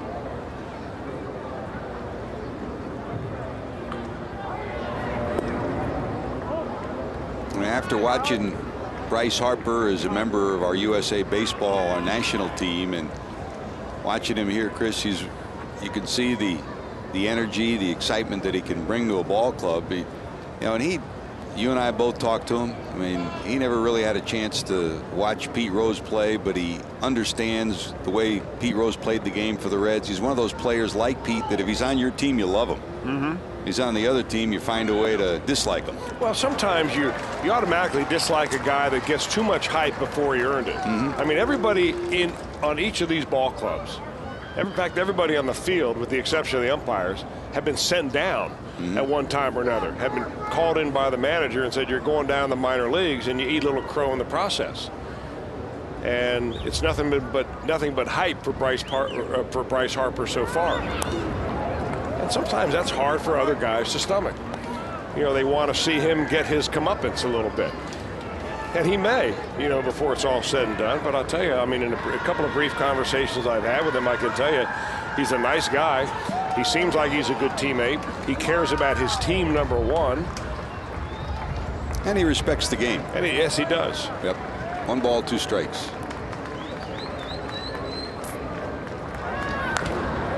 Wide to third, backhanded. There'll be no throw as Harper will beat the throw to first, so an infield hit for Bryce Harper. Well, that's the other thing about Harper's game that people don't really know about. You know, he's got a great arm from right field. He's got tremendous power if you ever watched him in batting practice. But he also has good speed. So a slower runner may be a possible out. Cozart might have thrown that ball. Wilson Valdez decided against it. So first and third with 2 outs now after 2 quick outs. Nationals have a threat looming, and here's Danny Espinosa.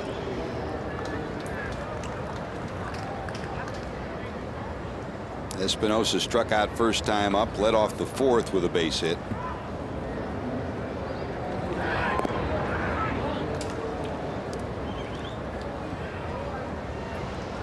Four of the 5 innings, the leadoff hitter's been on for Bronson, so he's worked a lot out of the stretch in this ball game.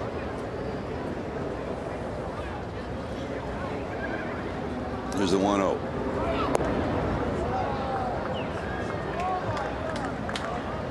Well, last year, everybody knows that Drew Stubbs led the National League in strikeouts at 205. Ryan Howard of the Phillies second with 172. But the guy in the batter's box right now was number 3. Danny Espinosa had 166 of them. And he's not striking out in this series. He'll deliver again. They'll send this into the corner. Harper's going to be sent from third, and he will score easily. Bryce Harper scores all the way from first on another run scoring hit from Danny Espinosa. Espinosa 2 for 3 today. Home runs on each of the last 2 ball games against the Reds. Well, sometimes you get a guy who is cold as ice coming into a series, and then you get him and you warm him up. And that's really what the Reds have done with Danny Espinosa. That's a changeup on a 2-0 count, but he elevates it about thigh high, and Espinosa's got plenty of reach to get out there, get it, hook it into the corner. That one hurts. So for Espinosa, his 6th and 7th runs batted in of the season, and of those 7, 4 of them have come against the Reds. Boy, he had 2 quick outs, and then that little bloop double by LaRoche, and Harper gets an infield hit, so neither of those balls are hit very well, and all of a sudden you get up there and give up a double. A couple of runs have come in, and now your inning is all spoiled. 4 runs, 10 hits for the Nationals, 2 runs, 3 hits for the Reds. Joey Votto's going to have to go to work again.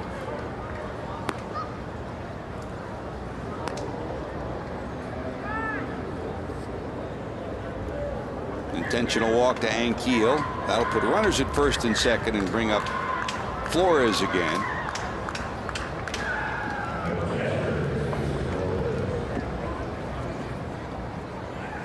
Dusty knows the pitching staff that he's facing. I mean, coming into this series, he had a full dose of the Nationals when Washington took 3 of 4 against the Reds in Washington. Well, he knows the pitching staff he's facing, but he also knows the reality that the Reds aren't exactly swinging the bats all that hot right now. And you can't allow too many more runs in this ball game and expect to come back on Edwin Jackson. The Nationals have 10 hits right now. The Reds have 3. Ball 1 to Flores, who sacrificed fly, tied the game in the second, then he struck out in the 4th. It was a bullpen game last night with Latos going only 5, so you know Dusty wants Arroyo to go at least to 7 right here.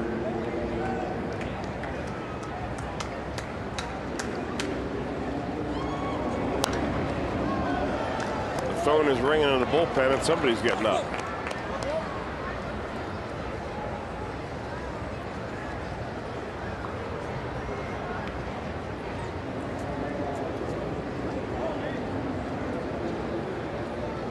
Ball and a strike to the Nationals catcher. That's a looper into left, a base hit. Charging is Heisey. They're going to send the runner. They got a shot at him. Here's the throw. It's perfect, and they got him. Heisey throws him out, and Hannigan holds on. Perfect throw by Heisey ends the threat. Nationals score a pair lead at 4-2. Heisey bails out Bronson with this. Nice throw, Chris. Yeah, you're not kidding about that. I mean, he leaves it perfectly on one hop for Ryan Hannigan. The sweep tag is able to get Espinosa ahead of the slide that the National second baseman tries to get in there underneath the tag. Our Performance Honda. Look at that slow-mo play. Great defense by the Reds right there. Saves the run and continues to be one of the highest points of this ball club right now. Now they need to get their hitting shoes on. Well, the defense hasn't let them down. They've had brilliant defense in this series. In fact, both teams have. The Reds struggling to produce any offense against the #1 rated starting pitching staff in the National League. Here's Hannigan. Ryan's fly to center first time up. The Reds hits today. They have only 3 of them. Joey Votto, a 2-out home run in the first, gave the Reds a 1-0 lead. Then in the 4th, Votto's home run tied it at 2.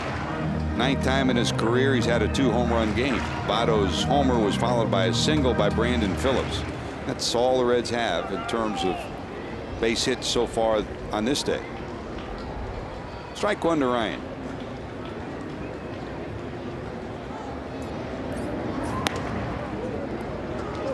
Flores set up inside and they just do miss it. 1-1.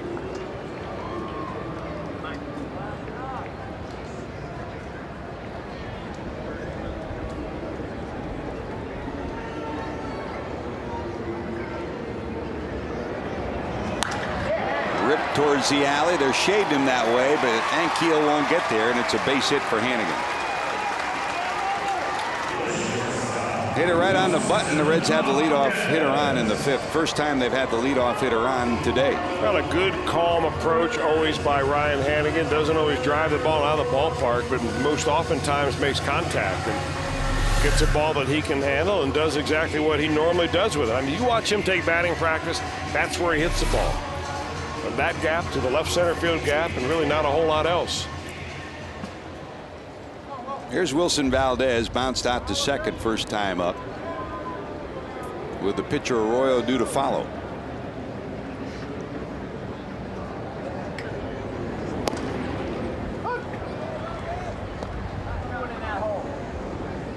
He'll step out, take a look at Mark Berry, who rolls through some signs for him.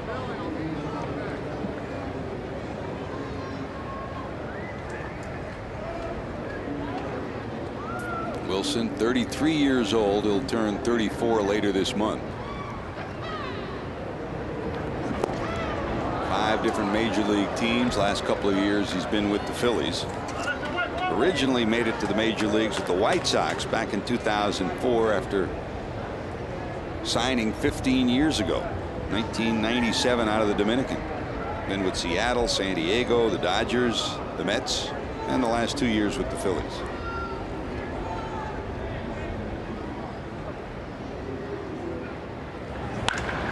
Hit towards the alley. They're shading him to right, so this one's going to go all the way to the wall. Rounding second, going to third is Hannigan. They're going to have to hold him, and it'll be second and third. That's about as far as Wilson can hit it, Chris. He went running. Well, he hit a perfect spot, too. He got an 0-2 slider. I mean, hanging right down Broadway. And Wilson puts a sweet part of the bat on it and finds a gap between Ankiel and Bernardina and left. New York Life, safe at second. Safe and secure. New York Life. Amen. All right, so now the Reds have something going here. Number 7 and 8 get on base with a base hit. And we're going to get a look for our first look at the newest Red. Dusty Baker will go to the bench and send up Mike Costanzo to pinch hit. Costanzo joined the Reds yesterday. Up from Louisville, he started the year at Double-A, moved to Triple-A to give the Reds a little left-handed hitting off the bench. Well, he was a big-time prospect when he was drafted years ago by the Philadelphia Phillies. Eventually released by them, and the Reds picked him up in the Independent League, in the Atlantic Independent League, as kind of a fill-in player for Double-A. Well, he tore it up in Double-A a couple of years ago, tore it up there again this year, and went to Triple-A, hit very well. So here he is. Scout report on him is that he's got good power, can turn on a fastball. 28 years old, and he's coming up with a chance to do some damage. Give you a good solid at bat, and here he is trying to get 1 or 2 runs home for the Reds. Here's a great chance for Costanzo to get his major league career off on the right step. But the key, of course, like any key, is to think about what you're doing and not what will happen if you do or don't do it. I'm not sure if they even know a scout report on Costanzo. Mike played for David Bell at Double-A last year and then at Triple-A this year, and he also, of course, played for Jim Riggleman at Double-A. You know, there aren't all that many players that get picked up out of an independent league and into organized baseball. Usually about 1 per player per team is the way it averages out. Costanzo digs in his first major league at bat, trying to deliver high in the air left center field. This will be caught, but it'll get a run in. Tagging at third. The throw will go to third. Here comes Hannigan to the plate, a sacrifice fly for Mike, and his first at bat is a productive one. He'll get a good high 5 line when he gets to the dugout as he gets a run home for the Reds. That's the way to do it early in the count. Well, he makes it a 1-run ball game right there. He knows he's probably going to get a first pitch fastball. They're going to test him a little bit. He just has to go ahead and swing the bat and put the ball in play. Get into the outfield. Perfect situation to put Costanzo in. Big deep breath. Good job, Mikey. Costanzo delivers with a sacrifice fly, and the Reds have cut the lead to 1. Takes the pressure off a little bit, doesn't it? It does. So hitting for Bronson and delivering is Costanzo. That'll leave a runner at second. Now with a 1 out, and back to the top of the order, Drew Stubbs. Stubbs bounced to second, bounced to third, 0 for 2.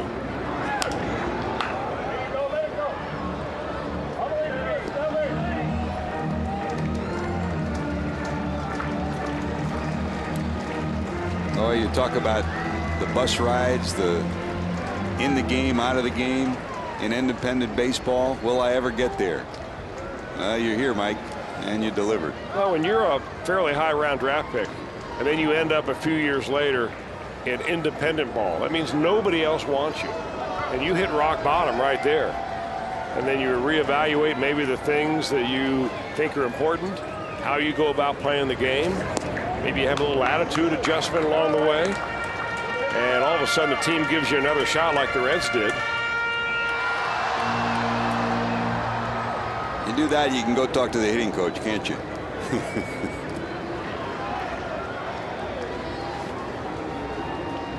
1 ball, 1 strike to Drew.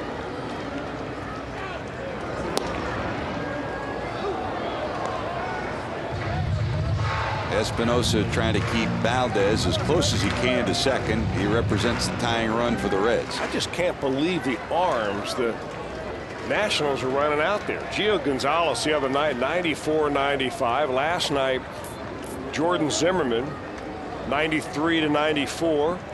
That last pitch by Jackson, 96. We didn't even see Steven Strasburg. He's throwing about 97 to 100 if he wants. Well, their average fastballs, there's Gio Gonzalez, their average fastballs on this staff make them the fastest fastball staff in the league. Just fastballs, not breaking balls, the average speed of their fastballs. They're for real. I mean, you know, usually on a staff you get maybe 2, maybe 3 on a good staff. But every one of these guys throws BBs. 2 balls, 2 strikes.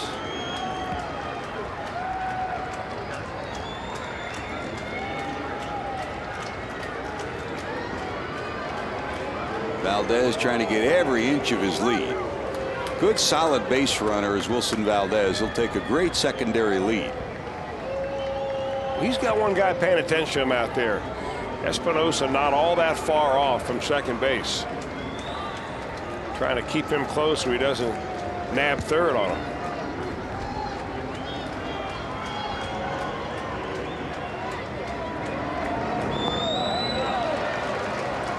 Jackson spending more time looking at Valdez. He hit that one as a 55-footer. That would have been a great pitch to go on, but there's no way that Wilson Valdez is going to even be able to get a lead off.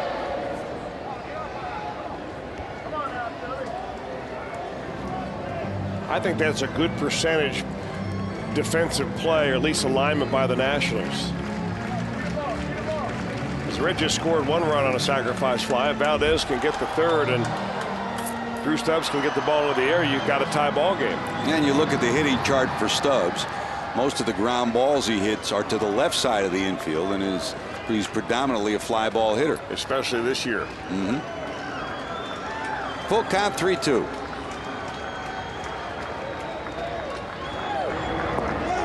Tries to check it, can't do it, and there is out number 2. Stubbs strikes out. 4th strikeout for Jackson, 2 away.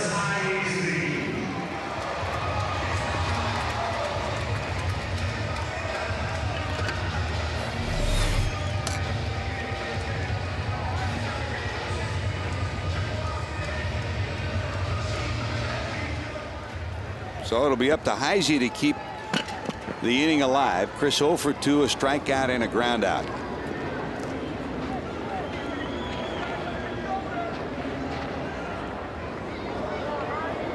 Of course, now they're not going to pay anywhere near the kind of attention to Wilson Valdez at second than as they did before. They really don't care if they steal that base with 2 outs.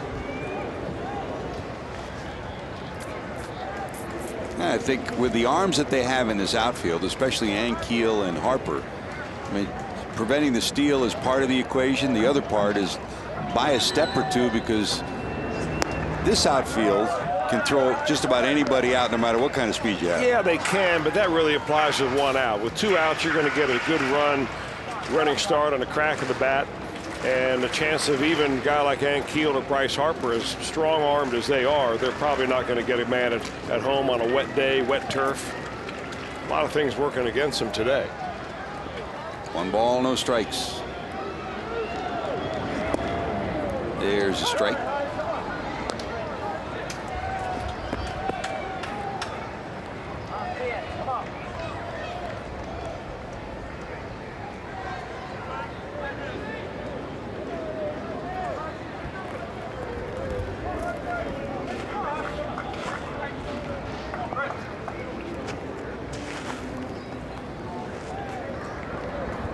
Votto on deck for the Reds. Joey's already homered twice. Caught by the second baseman Espinosa. That'll end the Reds rally, but a single, a double, and a sacrifice fly that Mike Costanza will always remember, has pulled the Reds to within 1. Time for our AT&T trivia question for this Mother's Day. Who are the 4 players drafted #1 overall in the June amateur draft to play for the Reds? The 4 players drafted #1 overall in the June amateur draft to play for the Reds. You know about the Nationals. They've got 2 on this roster, Bryce Harper and Steven Strasburg. Harper going back to have that left eyebrow checked. He had 10 stitches in the eyebrow. If you missed it this weekend after banging a bat off the wall after an 0 for day, and it looks like the edge of it's down over the edge of his eye. He was pretty open about it, Chris, talking to him yesterday. He said, you know, yeah, I learned a little bit. I learned that sometimes the walls are harder than you think. Well, I mean, hard to deny when you're walking around with 10 stitches and a bandage on your head and a little mouse above your eyebrow. Part of growing up. Yep. So Bronson Arroyo's day is done. Bronson allowed 4 runs on 11 hits. Steve Lombardozzi will pinch hit for Jackson, so both starters will be out of the game, and the new pitcher for the Reds, Sam LeCure. You may be asked to go a few innings out there, Sam, now that it's only the 6th inning. Reds used a few relievers last night.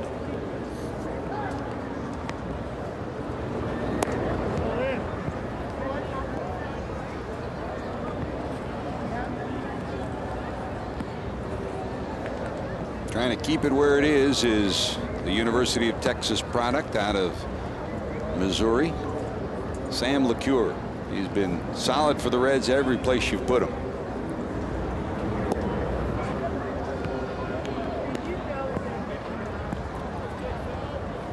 Here's Lombardozzi. Very solid offensively. In fact, had Danny Espinosa continued to struggle, he might have gotten more playing time. It looks like Espinosa's over the hump.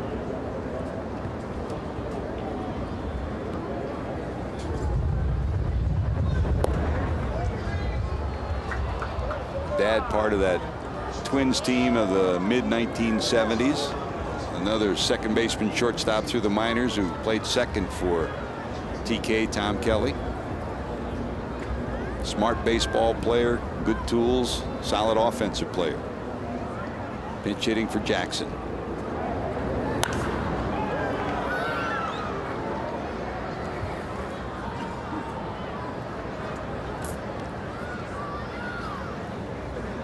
Full count, 3-2.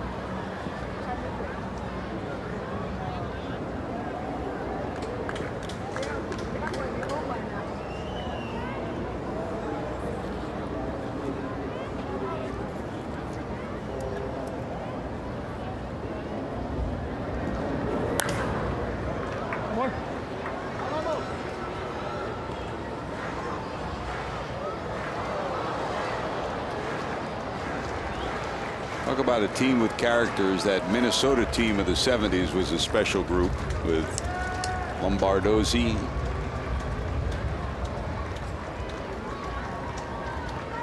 a group that everyone wondered, who are these guys? Guys like Lenny Faedo. And there's a bouncer under the glove of Votto down the line. Going to second will be Lombardozzi, and he'll pull in, putting a runner in scoring position to lead off the 6th inning.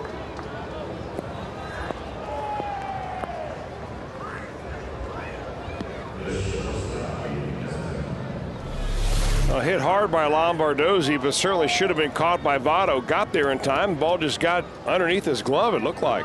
Either that or he didn't flip his glove open wide enough. That's a tough break after you scratch and claw to try to get back in this ball game with a couple of hits and a run in the last inning. They'll charge Votto with an error on that play, second error of the season. So Joey charged with the error, and that puts a runner in scoring position with Desmond coming to the plate. He in 1 for 3, a double in the 3rd, and he scored on a double by Bernardina.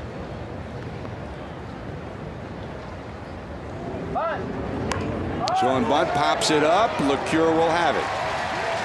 Well, thank you very much, says Sam LeCure. There's that breaking ball pop-up bunt. Delivered it.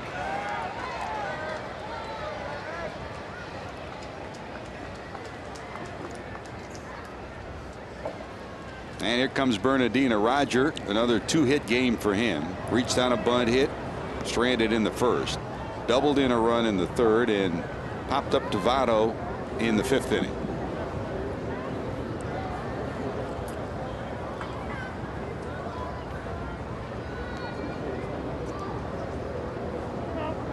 Hey, Reds fans, if you're in the restaurant industry, let JTM Food Group help you with great tasting, healthier products for your menu. That's JTM. Did you get your delivery? Nope, I still think you're at the top of the street heading them off. Breaking ball in there for a strike. Oh, that's that front door fastball that Sam LeCure throws, a two-seamer, starts it at the belt buckle of a left-handed hitter. And he's got such good direction with his front body, clears his hips, and that ball has a little comeback action on it. Glad that Marty Foster was giving her that inside corner.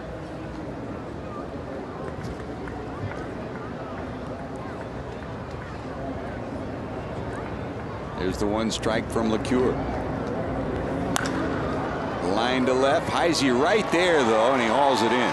Hit right on the button by Bernardina, but Heisey right place, right time. Lombardozzi has to hold. Boy, two guys on this Nationals team have really come alive offensively in that series with the Pirates and then in this series with the Reds.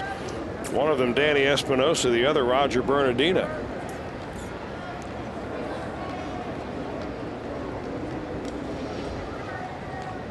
Taking his time to get back to the dugout too. Let's go. You're not the first guy to make a fly ball out the left field after you hit it hard.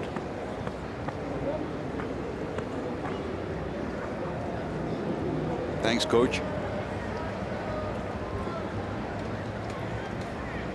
Here's Zimmerman. Ryan flied out, bounced out, flied out. 0 for 3.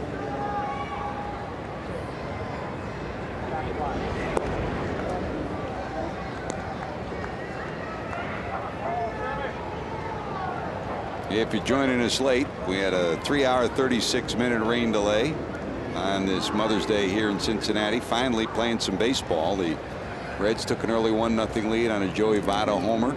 Washington tied it on an RBI by Bernardina. Took the lead 2-1 in the third. Reds tied it on Joey's second home run of the game. Ninth time in his career he's had 2 home runs in a ball game. Nationals took the lead 4-2 on a Danny Espinosa double that played at 2. And making his major league debut, Mike Costanzo's sacrifice fly gave the Reds their 3rd run, and that's where we are, 4-3. Bronson Arroyo started, allowed 4 runs on 11 hits in 5 innings of work. Edwin Jackson, his day is done as well. He leaves with a lead.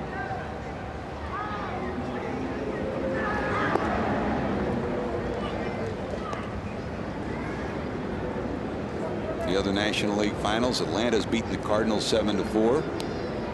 Cubs beat Milwaukee 8-2. Miami over the Mets 8-4. Philadelphia beat San Diego 3-2, and Pittsburgh over Houston 3-2.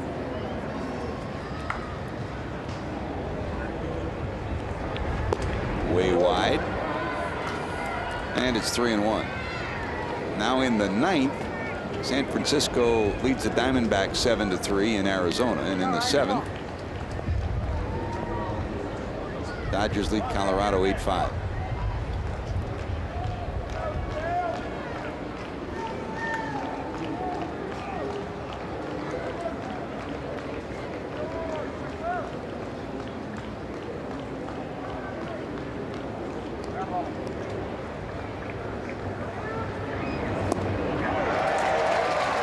Go full again, 3-2.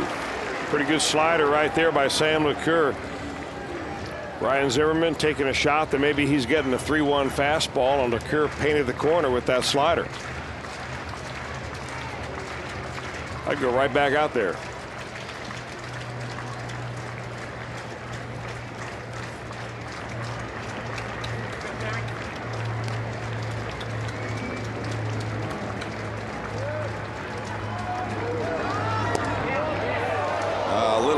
For a ball and a 3-2 pitch. Down to first goes Zimmerman. That'll bring up Adam LaRoche. Other than the intentional walk to Danny Espinosa, or make it to Rick Ankiel, that's the first walk of the game issued by Reds pitchers.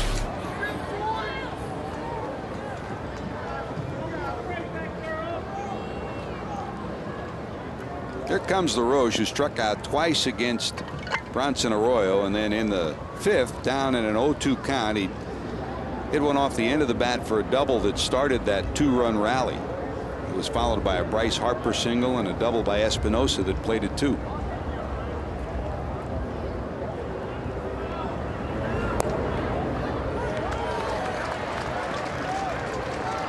American League Finals.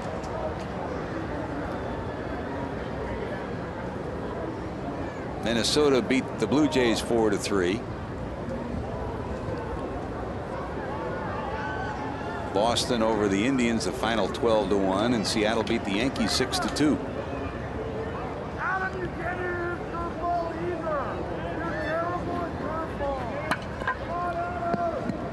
Tampa Bay a win over Baltimore, the final 9-3 in that one. And Kansas City over the White Sox 9-1. Now in the 8th, Detroit leads Oakland 2-1 in Oakland, and it'll be the Texas Rangers hosting the Sunday night game tonight against Anaheim. Picked up by LeCure, he'll tap the bag, and that'll do it. So an error and a walk, but no harm. Sam gets the job done. Votto due up. He's got 2 homers already.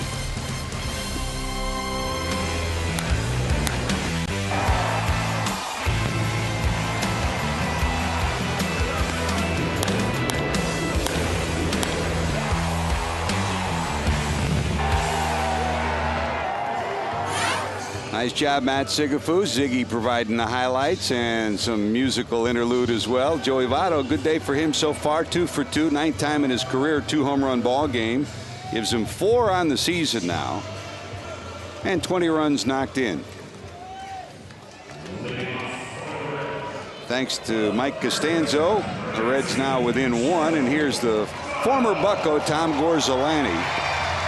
Once a starter, now he's settled in since the midpoint of last year into this bullpen for Washington, and he's been fairly reliable in that role, Chris. He was about half and half last year for Washington. 30 games, 15 of those starts. This year, all of the appearances have come out of the bullpen. He's been unable to break that starting rotation for Davey Johnson, but he's an often used left-hander. First pitch swinging, deep left center, Ankiel back, edge of the warning track. He'll haul it in. Joey's been on it today, hasn't he? Yeah, he did not miss that one by much. First pitch breaking ball, and looked like he hit it pretty well. In fact, at first, didn't look like Rick Ankiel saw that ball. The trajectory of the ball off the bat almost goes straight up. Ball carrying here pretty good today.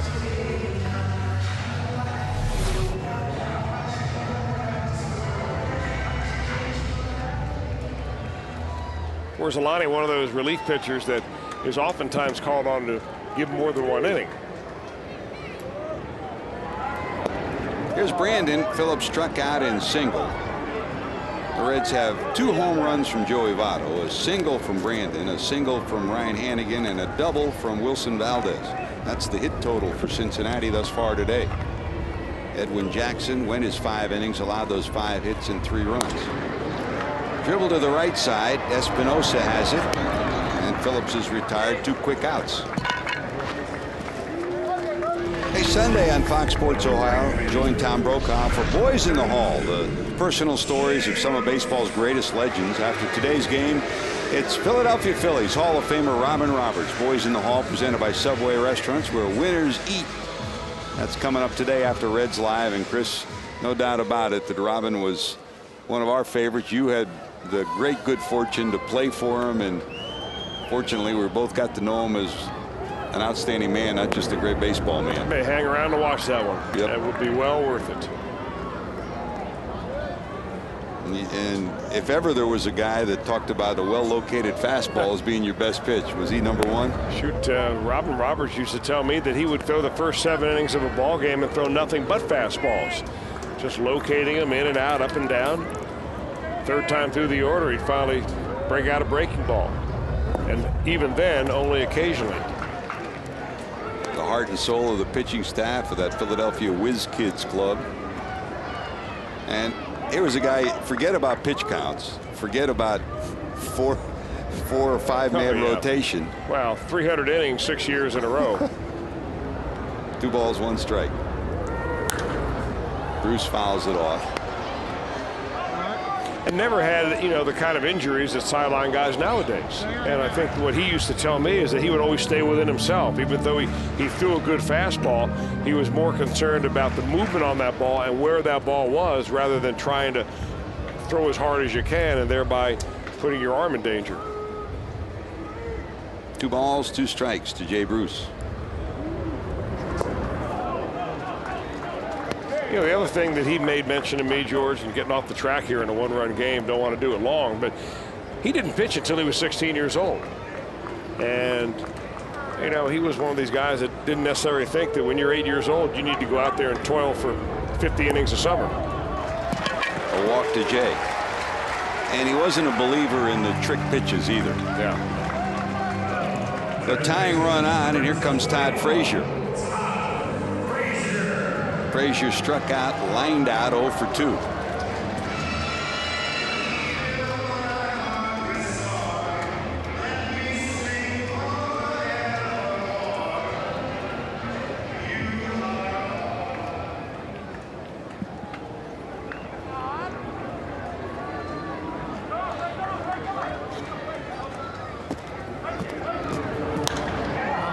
Popped up right side, short right field. Espinosa back. Harper will call him off, and he holds on. Long run for Bryce Harper. Espinosa had it under control, but Harper calls him off. Reds still trail by 1 as we head to the 7th. Time to answer our AT&T trivia question.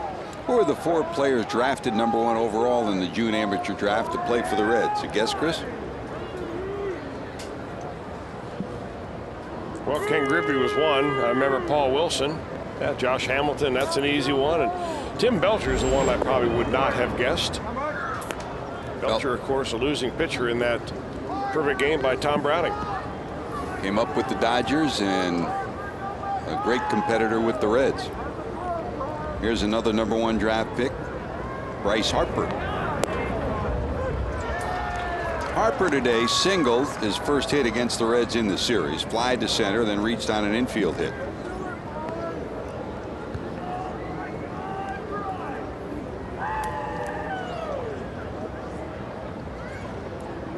Everybody that's watched him, and there are a host of scouts here today, former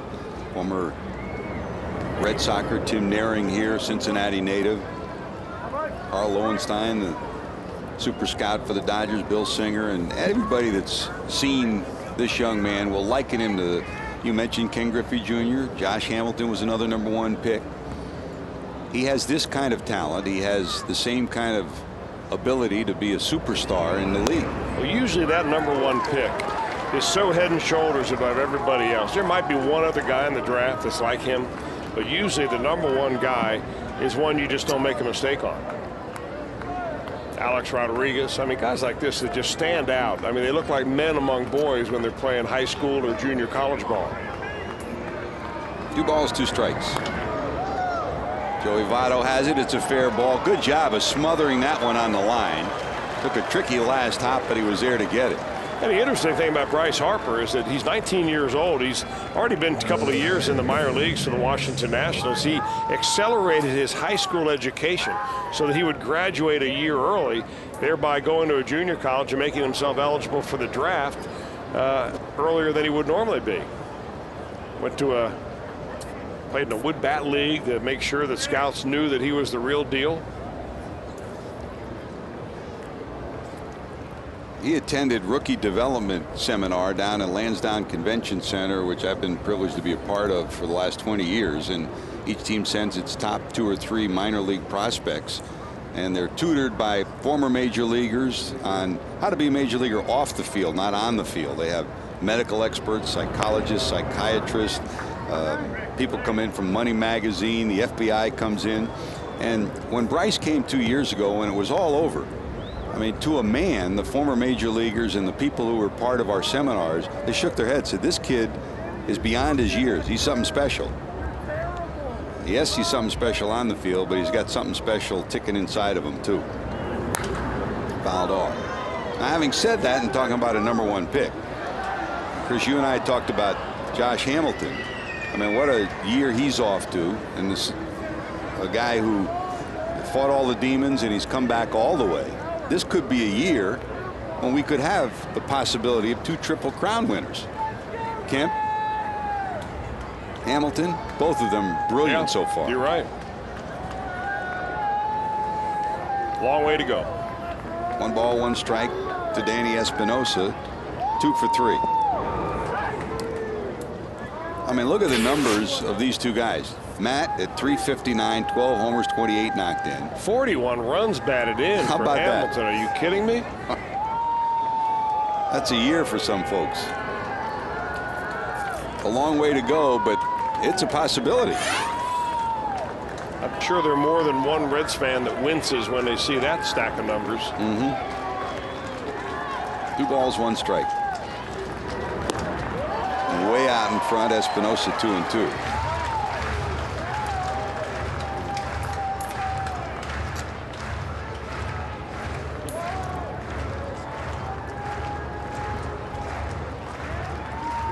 Coming into today, Espinosa 3 home runs and 5 knocked in. 2 of the homers came here.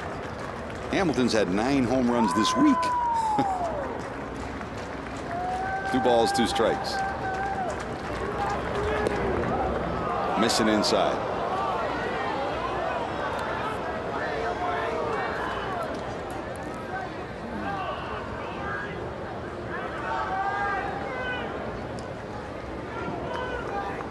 Full count, 3-2 to the National second baseman with Rick Ankiel on deck.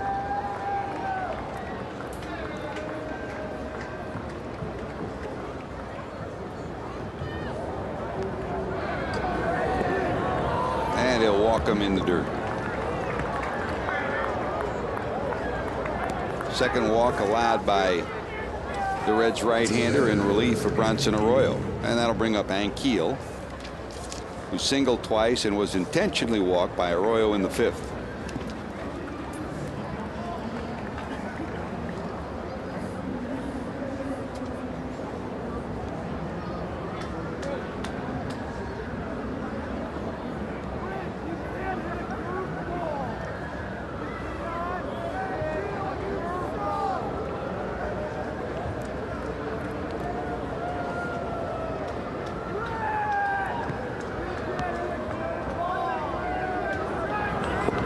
Down low.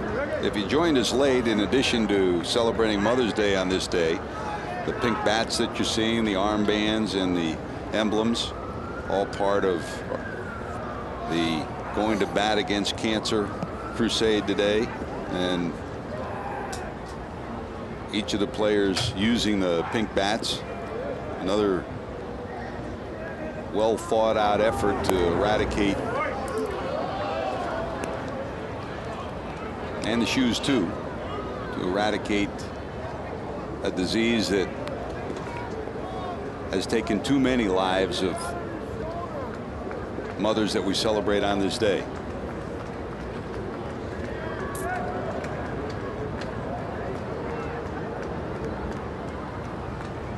(2-0).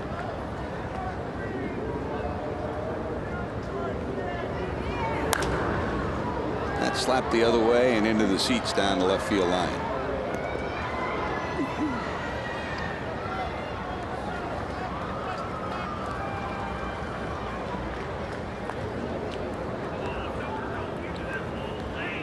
You talked earlier about Edwin Jackson, how many position players became pitchers. This guy went the other way. Talk about resurrecting your career. Man, that's got to be one of the hardest things to do in sports. Change position is number one, but to go from a pitcher to an everyday player. A lot of guys have done it the other way around.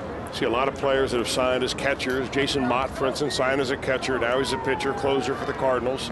And there are a number of examples all over the place. On Reds team, Jose Arredondo, pitcher that was signed as a shortstop, couldn't hit. They put him on the mound.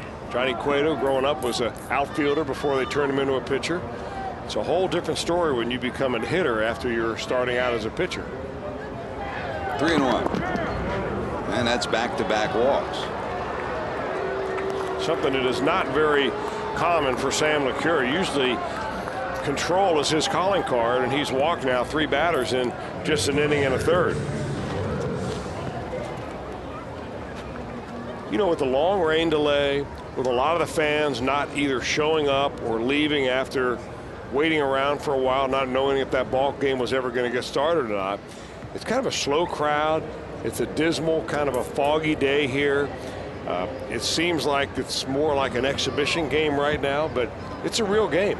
And there's not a lot of intensity out there, but you're in a 1-run ball game, and you never know at the end of the year what one game in May means until you have to win a stretch of games in September to get back in the race. So this is a big situation. I mean, I'm not trying to overstate the situation, but I mean, you want to get this getaway game and not get swept at home by the Nationals. Here's Jesus Flores, the catcher. Sacrifice fly, knocked in a run, struck out, and singled in the 5th. So 1 for 2 officially. The one way to measure the intensity is you measure the interest of the players in the dugout. And other than Dusty Baker, Chris Spire, and Brian Price, everybody else is sitting on the dugout bench with their back up against the wall. I mean, believe me, from right there, you can hardly see the ball game. The Nationals, on the other hand, they've got 4 or 5 guys that are right up against that fence watching the game. Maybe they're smelling the sweep. Chad Tracy's come out of that dugout, and he will pinch hit in the pitcher spot. Due up next. Reds double play depth, middle of the infield. LeCure hoping to coax a ground ball out of Flores.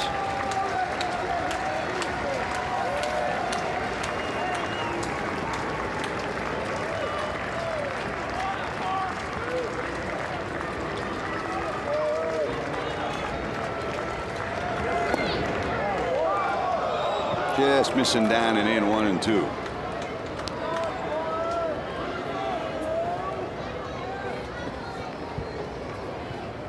Back-to-back walks after Bryce Harper grounded out.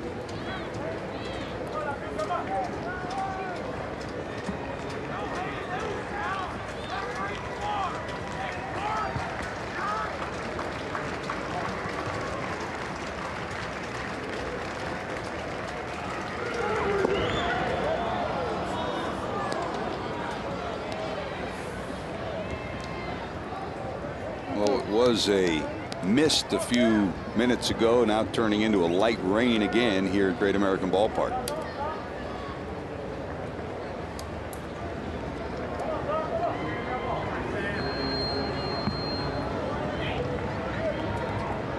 Hannigan rolls through his signs. Here's the 2-2.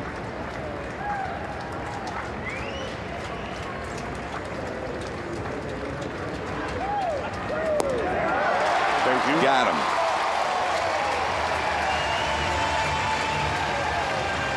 Stuck to it, gets him with the breaking ball for Sam LeCure, his first strikeout since coming on last inning. And that'll bring up Tracy to pinch hit.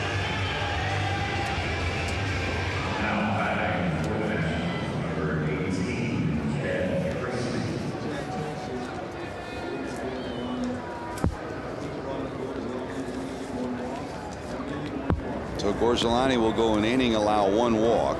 Tracy comes in. Part-time play, and with the injuries to LaRoche, he's had a chance to play more often of late. Adam just came off the DL and has been hot of late. Got his average back up to 256.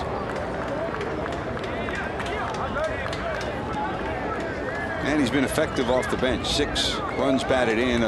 Those 9 came as a pinch hitter, and that's tied for the lead in the National League. Give you a good solid at bat and solid defensively at first as well.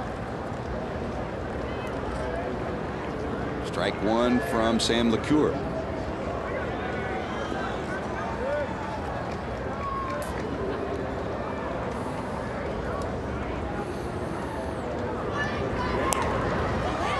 Pop back, it'll be out of play.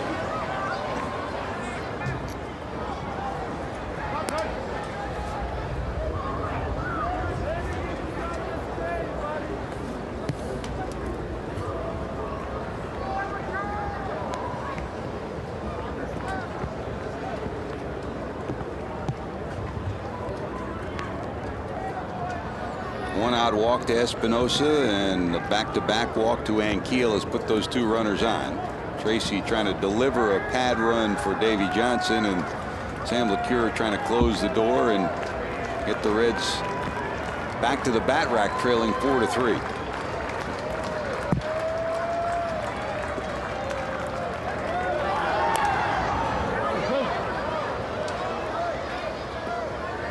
Out in front again. That's foul back. We'll try it again.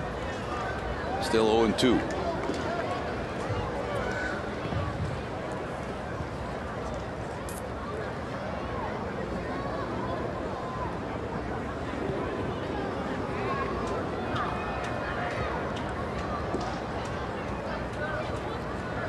Giant game now. Final. San Francisco beat Arizona 7-3. Barry Zito got the win in that one in the desert.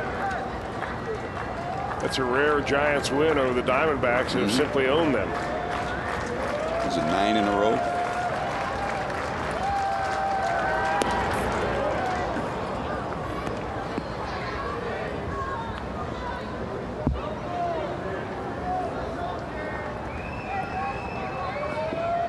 Ian Desmond on deck for Davy Johnson.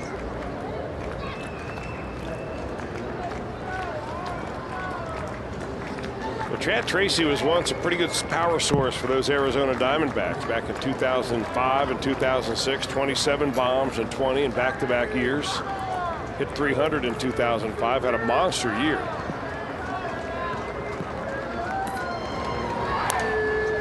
Popped up. This will reach the seats too. In fact, if I'm not mistaken, Chad Tracy went to East Carolina, which I think is the same college that the newest Red, Mike Costanzo, went to. He went to Coastal Carolina, didn't he? Yeah, Coastal. So the Coastal is in South Carolina, is that right? Okay. You got to call Jack McKeon. He'll Yeah, you know what? Trader Jack knows everything down in the Carolinas. He even knows Wapakoneta. That's right. More than anything, he knows Elon. 1-2. Off the end of the bat, that's foul.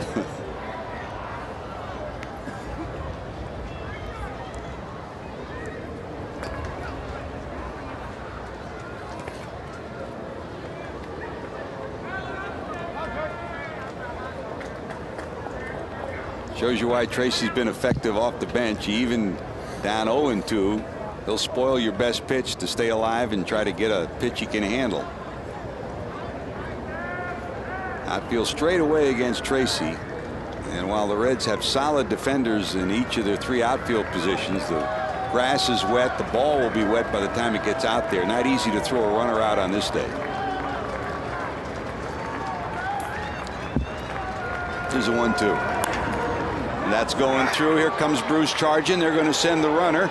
Jay's throw coming to the plate. It will not be in time, and the run scores. Ball came to almost a complete stop going through the wet grass, and Tracy delivers his 7th pinch hit run batted in of the season, leading the National League now. He did a good job in that at bat, fouling off some tough pitches before he went down to get an even tougher pitch. That ball looked like it was down and out of the strike zone. He just pulled it in that hole between first and second. The Diamondback, or the Washington Nationals, just continue to score. They've only had 3 innings in this ball game where they haven't put a run on the board. At the old ballpark, Riverfront Stadium, Synergy Field, the old scoreboard used to say walks will haunt, and they certainly have haunted the Reds here. 2 walks in the inning. End up for Sam LeCure. The first one comes around to score. It's now a 5-3 lead for Washington. Dusty Baker on his way out, ready for a double switch as he goes to home plate umpire Marty Foster. But while the pitching change takes place, we'll take time out for these messages. You're watching Reds baseball on Fox Sports Ohio. Time for our Skyline Chili call to the bullpen. Here's Miguel Cairo coming in on the double switch. Cairo will take over at third. And coming out of the bullpen, a guy who's been just like just about everybody else in this pen, Chris. He's been pretty reliable, J.J. Hoover. Yeah, it's pretty amazing, too, because he made his major league debut just 7 games ago, and he has not given up a run yet. He stranded all the runners he's had out there, and opponent batting average under 150. So what more can you ask of a rookie than what J.J. Hoover has given the Reds so far?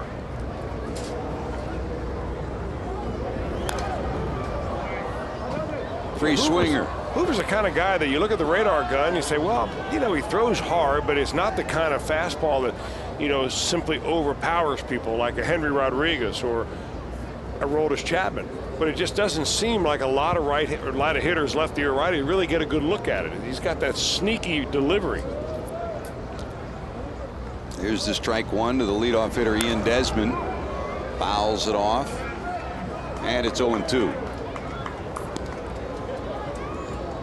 It's been one of those strange days, Chris, where the Reds, almost every key hit that the Nationals have had have come after the Reds were ahead in the count, either 1-2 or 0-2. Ryan Price and Dusty Baker hoping that Hoover can slam the door and the Reds can go to work. Adam locked up, but just missed up and in. 1 ball, 2 strikes.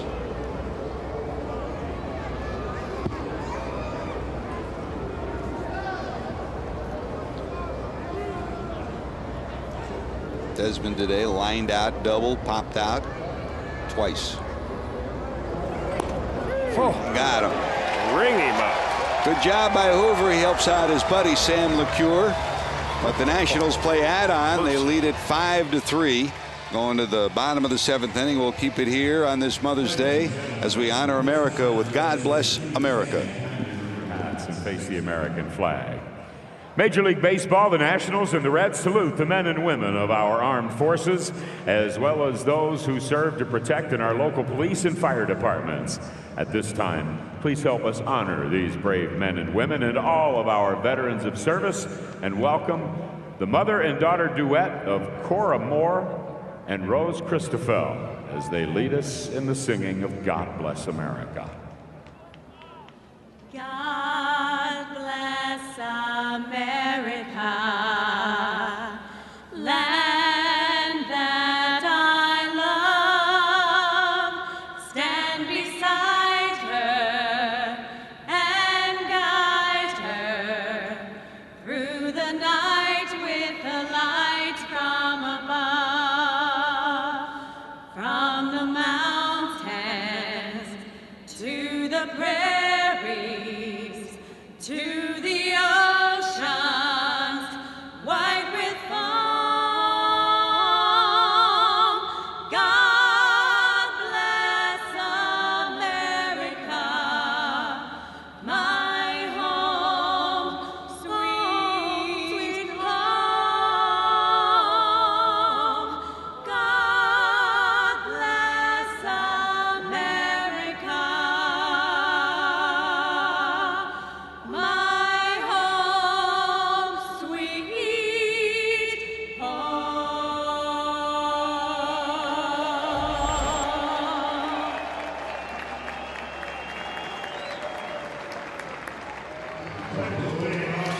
Cheer on the Reds when they take on the Colorado Rockies Sunday, May 27th at Great American Ballpark, and make sure you take advantage of the Reds 4 for $48 ticket deal that includes 4 view level tickets and 4 Reds hats, plus the first 8,000 kids 14 and younger receive kids binoculars presented by Tire Discounters. Don't miss Sunday family days with the Reds. For tickets, call 513-381-REDS or visit select Kroger location or reds.com. Welcome back, Great American Ballpark. The Nationals 5 runs, 12 hits, no errors. The Reds 3-5-1. The pitchers of record, if you're just joining us, Bronson Arroyo went 5 innings, allowed 11 hits and 4 runs. Edwin Jackson 5 innings, 5 hits and 3 runs. The Reds offense, Joey Votto 2 home runs, 9th time in his career a 2-home-run ball game. He gave the Reds a 1-0 lead, tied it at 2 in the 4th. The other Reds run came on the first major league at bat for Mike Costanzo, a sacrifice fly that plated the Reds' 3rd run. 5-3, the lead belongs to the Nationals.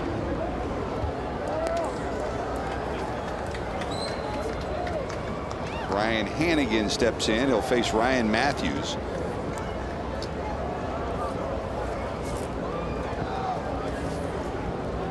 Jackson started, Gorzolani, and now Matthews here in the 7th inning. Hannigan, Valdez, and then Cairo hitting in the 9th spot in the order, and Reds running out of time as the rain starts to fall a little bit harder here. If you joined us late, reason why we're still playing 3.5-hour rain delay, 3 hours 36 minutes to be exact.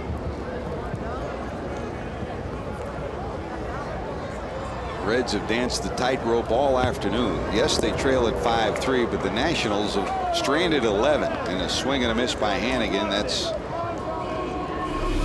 strikeout number 1 for Matthews. Hannigan now 1 for 3. Ryan flied to center, singled to lead off the 5th, and struck out here in the 7th. Here comes Valdez.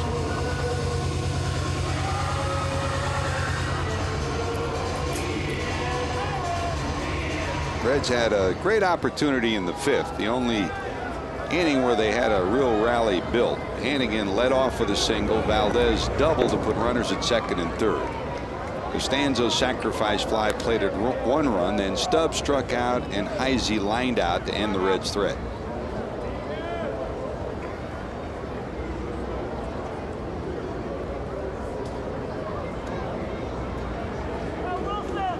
Matthews from the stretch.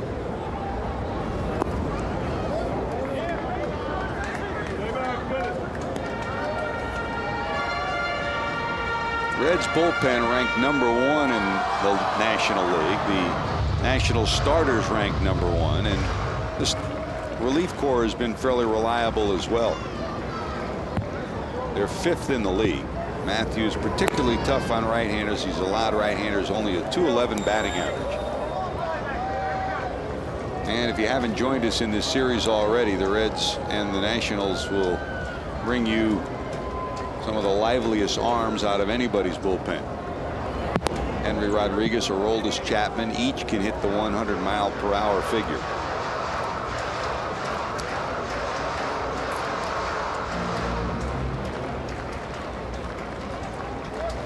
Three balls and a strike to Wilson. Reds trying to get the tying run to the plate. That's a strike. Full count, 3-2.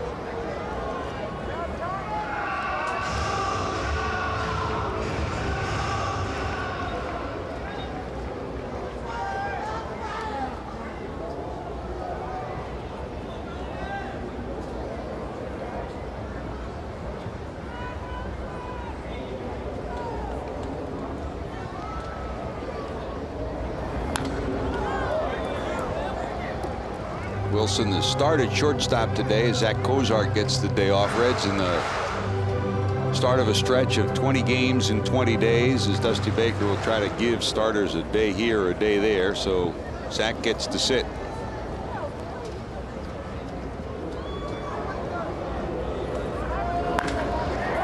In the air, right center field. Ankiel back to the warning track, and another pretty good swing from Valdez. His double went to left center, that to the warning track and right center. 2 away, and here comes Cairo hitting in the 9th spot.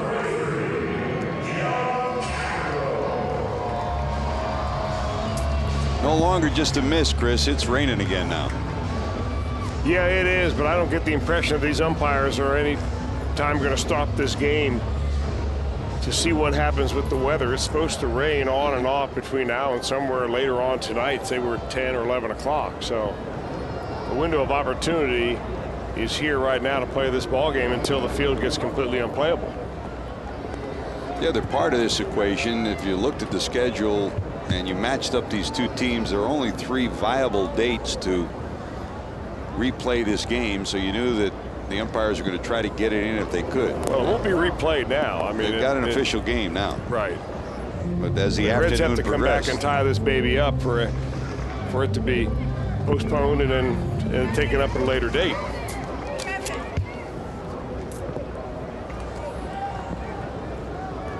They have not shown a lot of offensive energy here this afternoon.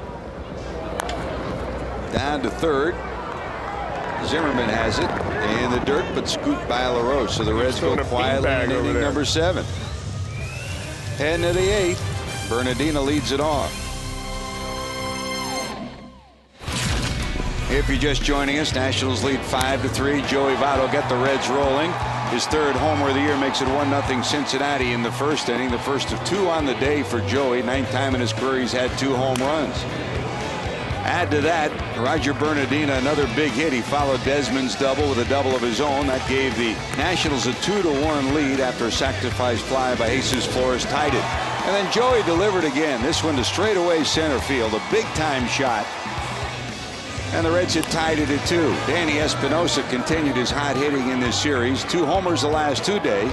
And for Espinosa, this double played at 2 to make it 4-2. First major league at bat, Mike Costanzo's sacrifice fly gets Hannigan home to get them within 1. And that's where we are right now. It's a 5-3 difference after the Nationals play add-on with a run in the 7th. We go to the 8th. Bernardina, who's been a thorn in the side of the Reds this whole series. He reached on a bunt hit in the 1st, doubled in that run in the 3rd, popped up and lined out. He leads it off in the 8th. J.J. Hoover, who took over for the final out of the 7th, still in there. Bronson Arroyo started, went 5 innings, 11 hits and 4 runs. Sam LeCure, an inning and 2/3, allowed 3 walks and 1 run. This one hit high in the air down the right field line. Is there going to be room? It will drift into the seats and be out of play.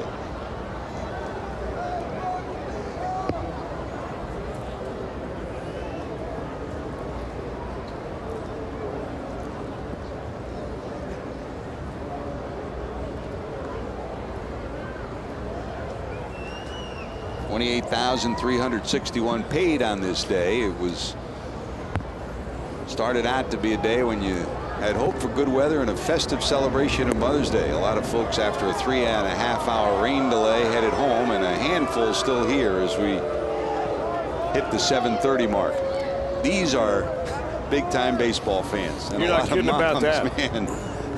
Of course, you don't know how many of these fans that drove a long way to get here. Of course, it's Sunday afternoon. You planned for it a long time ago. You make the trip to Cincinnati, and you have to be patient. And come prepared. They sure did. Full count, 3-2. Hoover to Bernardina. Well, what a difference between last night and tonight. The electricity in the ballpark last night with a full house. One of the biggest crowds ever here at Great American Ballpark. Tight ball game. Lots of strikeouts on both sides. I think there were 25 strikeouts in the game total last night. Just a big electric atmosphere on a Joey night, bobblehead night. And today, you know, with the rain and the dreariness and the long rain delay before the game even got going, more than 3.5 hours. Doesn't seem like a regulation game, but it is. You've played in games like this, Chris. You still got to find a way to dig down, huh? You really do. This is when it's the most important to dig down individually, for your manager to get your team going, to keep reminding these guys that this is a real game. It counts in the standings, and you got to get after it.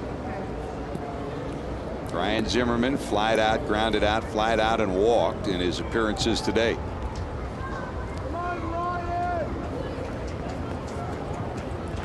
Reds will turn the corner. Top of the order due up when we go to the bottom of the 8th inning. Yes, missing the outside corner. 2-0.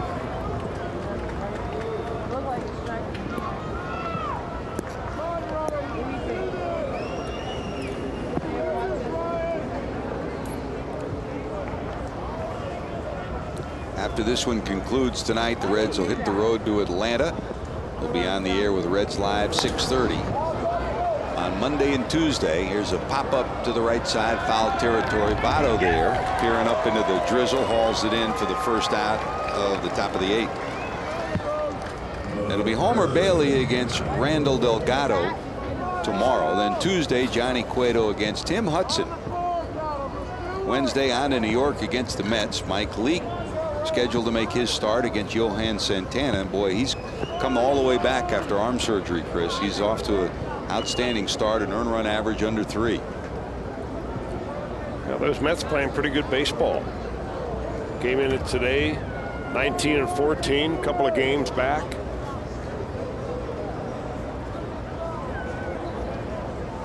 Here's Adam LaRoche. 1 for 4 on the afternoon. That was a double back in the 5th inning. Down to second. It'll go into center field. Bernardino will end up at third.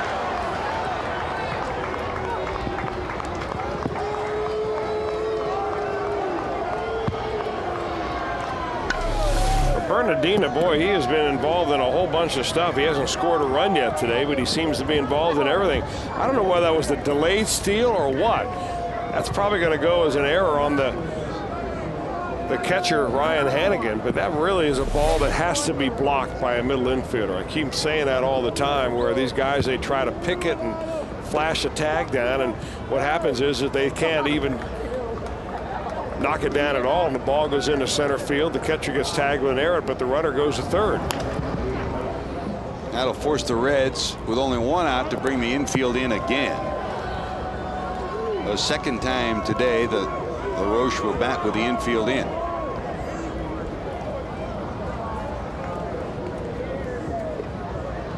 Of course, a good throw gets him by a long shot. And it almost looked like they had a good chance to just pick him off first. As he came up, maybe the ball a little wet, slipped after hitting the dirt. Couldn't make a throw. By the time Ryan throws to second, it's in the dirt.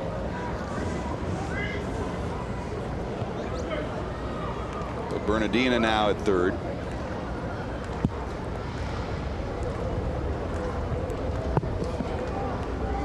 Here's the 1-2. Down and in the dirt again. And it's 2-2.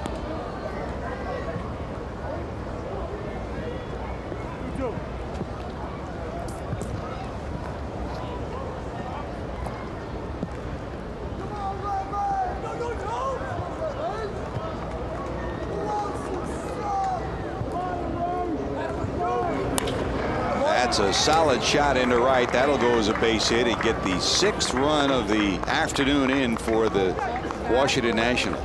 So LaRoche, who came in hitting .333, gets 2 more hits today and picks up another run batted in, his team leading 24th run batted into the season.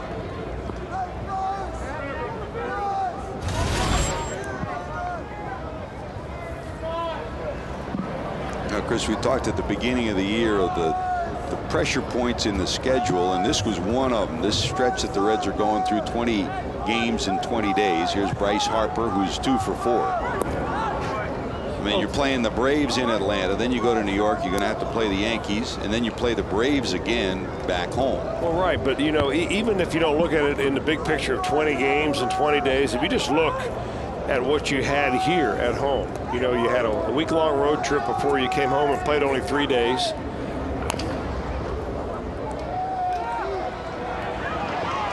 Only going to get one there, and then you go to Atlanta, play 2 quick ones because you don't even get a chance in a 2-game series to unpack your suitcase, and all of a sudden you're into New York, and then you spend nearly a week in New York, which can wear you out. I mean, just as soon as you step out of the hotel, there's an energy about that city that has a tendency to wear you down. And after you play the Mets for a couple of games, now you go in to play the Yankees. And the Yankees may not be the best team in baseball this year, but they're still a very good ball club, playing over 500 baseball. And they're going to be tough to beat in Yankee Stadium. That's a team that can flat out put some runs on the board. 6-3 Washington. Here's Danny Espinosa. Espinosa again after 2 home runs the last 2 days, 2 more hits today. He's 2 for 3. A single and a double. The double, a key part of this game and key part for Bronson Arroyo. In the 5th, Arroyo got 2 quick outs. And then after getting 2 strikes on LaRoche, Adam hit one off the end of the bat for a double to left. Harper reached on an infield hit, and Espinosa's double plated those 2 runs. They'll get the final out of the inning. But the Nationals play add-on, lead at 6-3. Top of the order due up. Reds need 3. Back at Great American, here's the top of the order for the Reds as we head to the bottom of the 8th. Drew Stubbs, Chris Heisey, Joey Votto due up. Stubbs 0 for 3 this afternoon, 2 ground ball outs and a strikeout.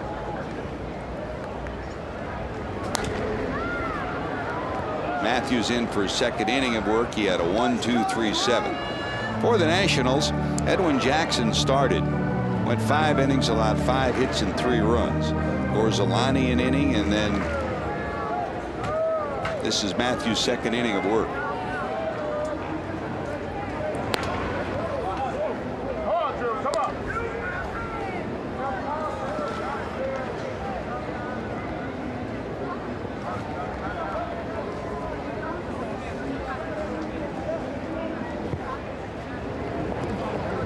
This will be the final series scheduled between these two teams this year. Reds played 4 games in Washington last month, the 3 here. The prospect, of course, this year a little different, Chris, with Davey Johnson, Dusty Baker dealing with an added wild card team. You never know, you may face them again before the year is over. You might, and that's why every game is important.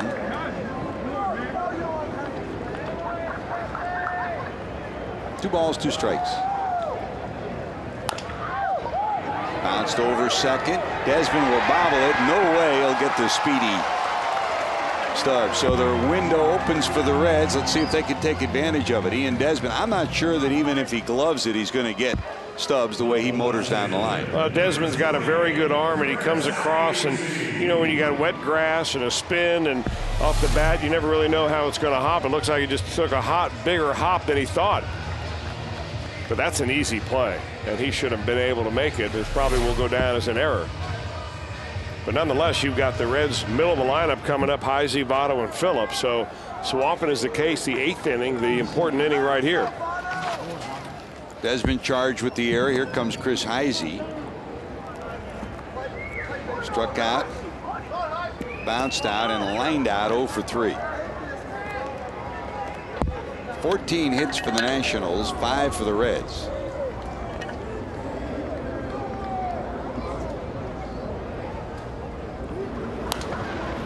First pitch swinging, foul back and out of play.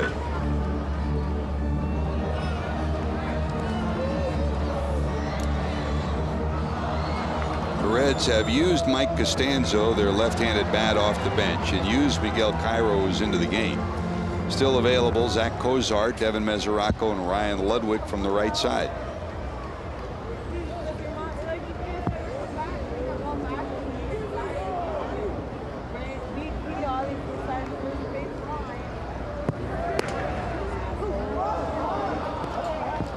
Heisey thought it was a little high. Marty Foster barks it out for strike 2.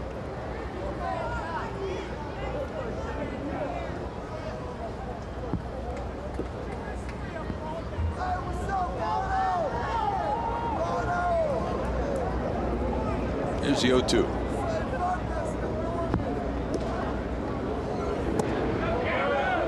Did he go?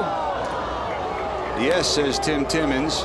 Heisey didn't think so. Long look. He'll argue the second strike with Foster, and a long look at Timmons down at first for the 3rd strike. Well, time for the Miller Time, brought to you by Miller Lite. And our Miller Lite moment of this game, 2 of them came off the bat of Joey Votto. Votto's home run gives the Reds a 1-0 lead. That came in the 1st, and then his 2nd homer of the game, 4th of the year, ties the game at 2 in the 4th inning. It's Miller Time, brought to you by Miller Lite. So with Votto due up out of the bullpen, they've got 2 left-handers, Sean Burnett and Tom Gorzolani. Gorzolani came in earlier. They're going to use their 2nd left-hander against Joey. While the pitching change takes place, we'll take time out for these messages on Fox Sports Ohio. Well, Chris, Reds are running out of outs, need some runs. They trail at 6-3. Davey Johnson using his other wild card, bringing Sean Burnett in, the lefty, to face Joey Votto. Well, he's only faced Joey Votto once in his career. Burnett's only been around a couple of years, and Votto took the walk, and the only time they matched up against each other. Burnett, however, has been lights out this year, although he has not stranded a whole bunch of runners. Here's Joey. That's bounced down to the right side, and you know about his story. He's been the only offense the Reds have been able to muster in this day. 2 home runs, 1 to left, 1 to center. 9th time in his career a 2 home run ball game, giving him 4 for the season, and 20 runs batted in. Last time up, a fly ball to the warning track in center.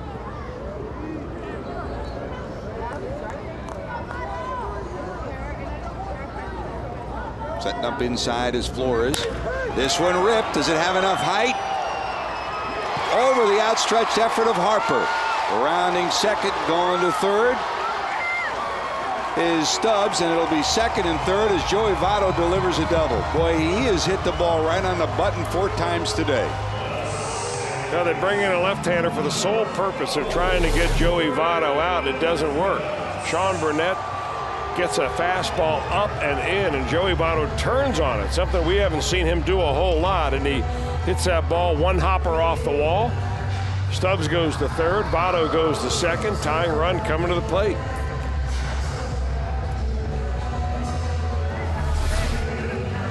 Stubbs had to wait and see.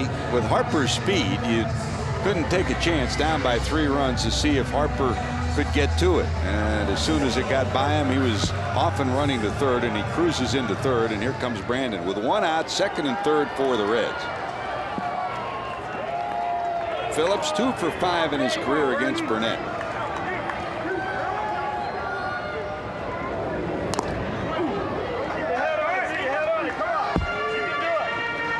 Brandon today struck out in the first, singled to center in the fourth, and bounced to second in the sixth.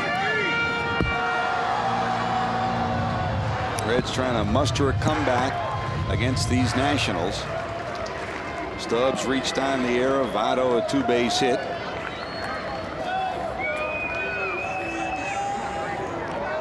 Bruce on deck.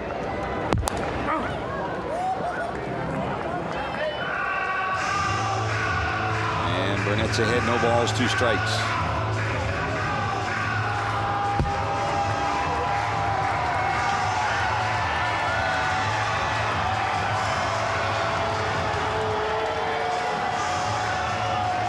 Been productive, especially of late.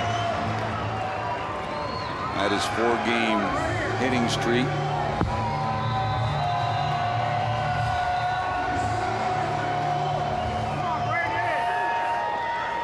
That was snapped last night, even though he hit the ball hard twice. Hanging in there, staying alive. We said it 3 days ago, Chris, that you're not going to find a better starting staff in all of baseball, and the Nationals have shown us exactly that. If you're going to do some business, you've got to try to do it against this bullpen. Well, you better do it right now. You're not going to have a better chance, and a couple of runners on base, tying run at the plate. You're running out of outs, running out of time. You certainly don't want to see Henry Rodriguez in here before he has to. Or before you have to see him. He came in last night throwing BBs around 100 miles an hour. This is your guy right here this inning. Yes, misses the outside corner with the breaking ball. This is a grind him out at bat now for Brandon Phillips, and he knows it. Burnett only throws upper 80s. He's not like the kind of fastball that's going to blow you away. He'll tease you with the fastball, tease you with the breaking ball. Now that he's ahead, he's just trying to expand the zone a little bit. Burnett to the stretch. Stubbs and Votto lead off in the dirt, and we're even at 2-2.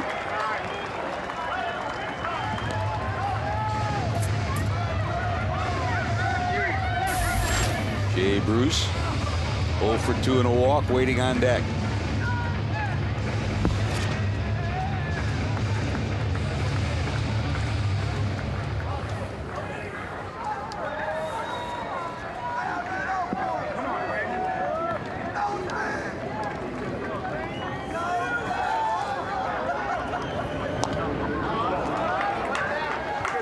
How many times in the last couple of years have you seen Brandon against a left-hander foul off 4 or 5 and then deliver a big hit? That's what Dusty Baker's hoping for here.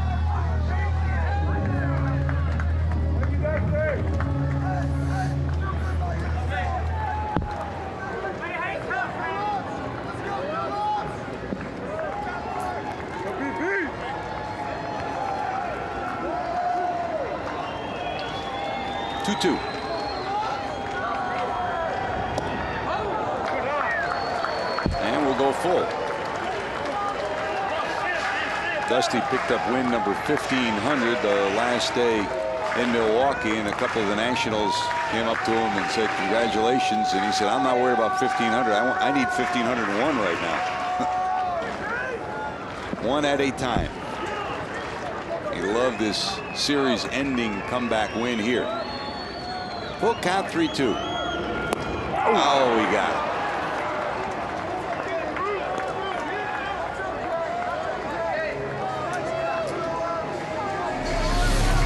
Pretty gutsy pitch right there by Sean Burnett. It looks like a changeup. It was 81 miles an hour.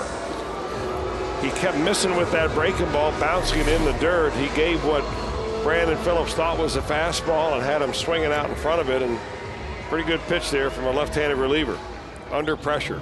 So it'll be lefty against lefty again. Here comes Jay in his career 3 for 9 against Burnett.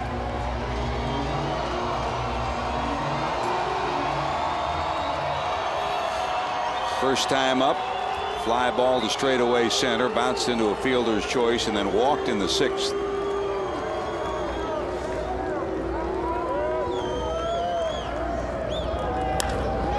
High in the air, but it'll stay in the park. Harper under, looking for it. He can't find it. It's over his head. It's one hop off the wall, and 2 runs are going to score. Harper just lost it completely. Ankiel next to him all of a sudden looked up, and he saw it was over his head. By the time Ankiel could get there, 2 runs had crossed the plate.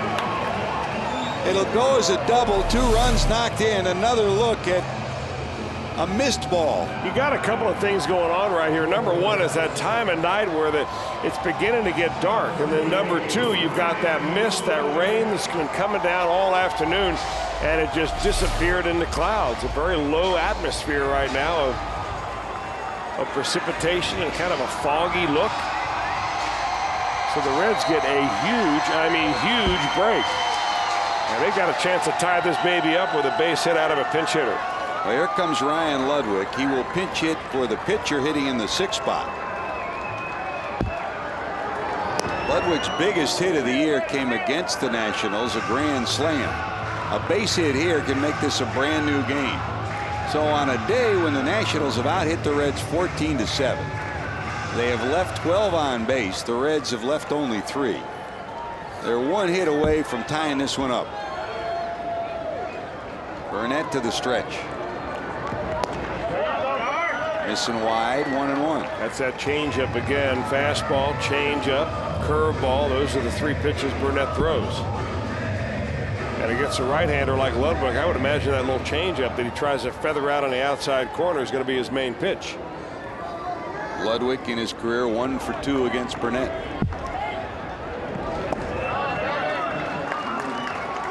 Bruce trying to get every inch of a secondary lead to give the Reds a chance to score. And as we talked about earlier, the grass is wet. The ball will be wet. I don't even think there'll be a throw to the plate unless it's a sizzling 1-hopper to somebody.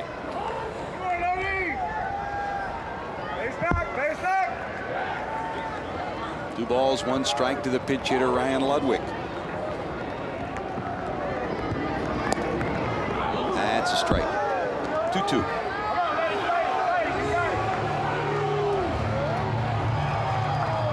Where he's staying away, that's one thing for certain.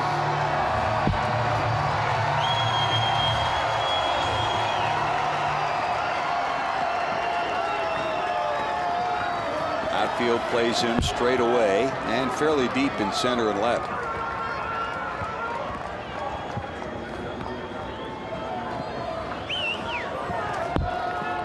If you're the infield for the Nationals, this is a belly play. You stop everything you can from getting into the outfield.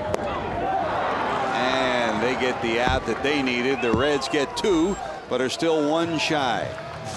6-5 Nationals lead. We're heading to the 9th. Time to say hi to the dancing dog, our John Merrill hot dog play of the game. Great throw from left field by Chris Heisey. Nails Espinosa at the plate. Perfect tag and a nice swipe by Ryan Hannigan. That ended the inning in the 5th and prevented the Nationals from tacking on and continuing what had been a big inning for them. They scored 2, but thanks to Heisey, that's all they got. Our John Merrill hot dog play of the day. And Chris, we talked about the grass being wet and the rain. With the lights and the mist, Bryce Harper, another lesson learned on this day, lost the ball in the mist and the lights, a combination of it. And Heisey's checking it out too as he gets out there, and it's no longer just misting, it's a rain and a mist combined. Yeah, it's one of these days where you don't dare take your eye off the ball at all.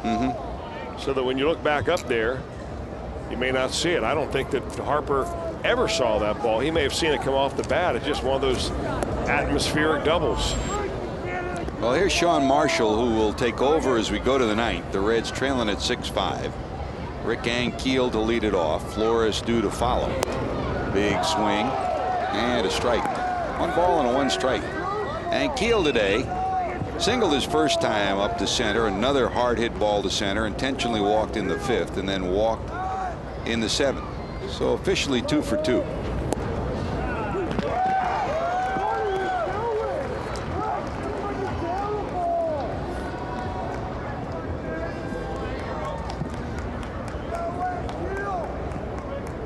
Ankiel 3 for 10 in his matchups with Marshall, and that's that sweet spot again that the Reds bullpen has been able to cash in on against Rick Ankiel. Up and in, fastball gets him.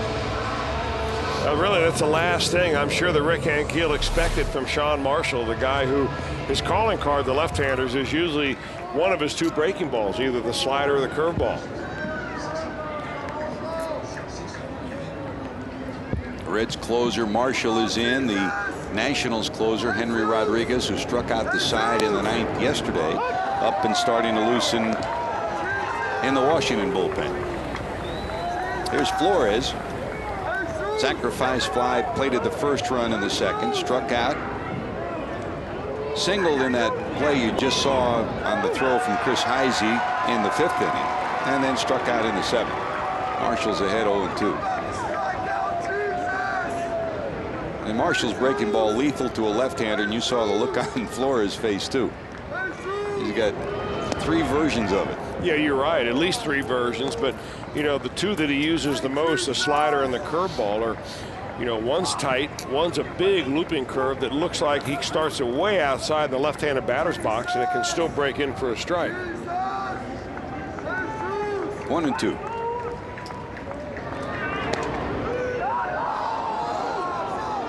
.90-mile-an-hour fastball misses, and we're even at 2 balls and 2 strikes.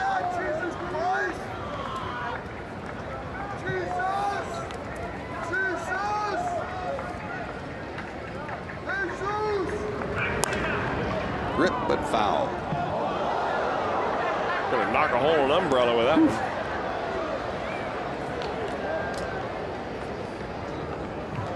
one. Use it to protect yourself. Look out.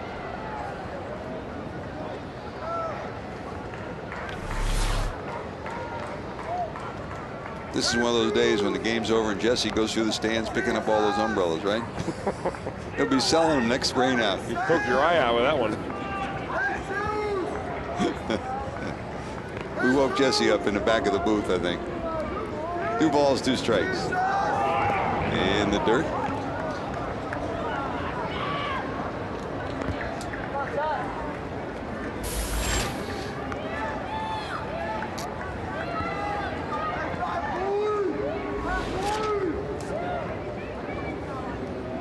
Xavier Nady's moved into the on-deck circle for the Nationals, with the number 9 spot due up.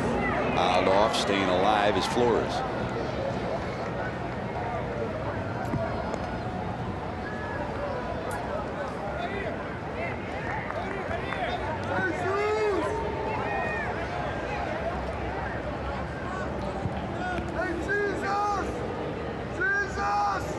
Three, 2, 8th pitch of the at-bat.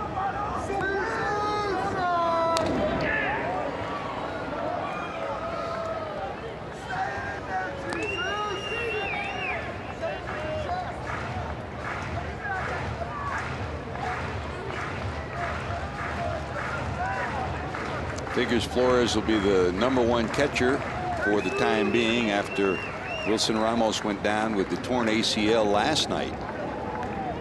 Flores, the man behind the plate. Wide to third. It'll get under the glove of Valdez, go into left for a base hit. So Flores has his 2nd hit of the day.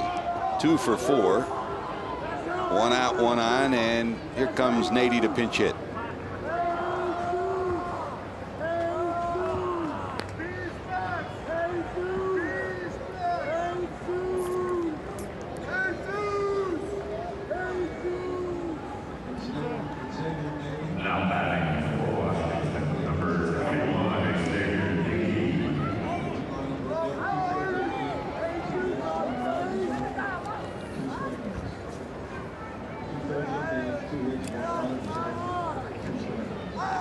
Nady 2 for 6 against Marshall.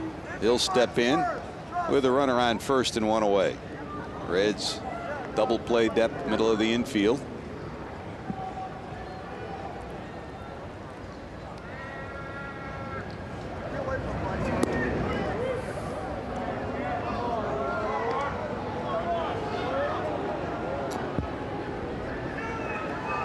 Closing in on home run number 100 for his career, and another one of those #1 picks we were talking about earlier, Chris.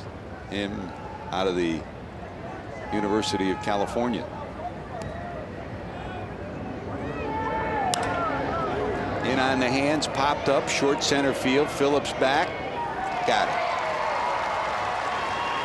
A little more difficult than it looked with the slippery grass. Brandon did a good job of getting there.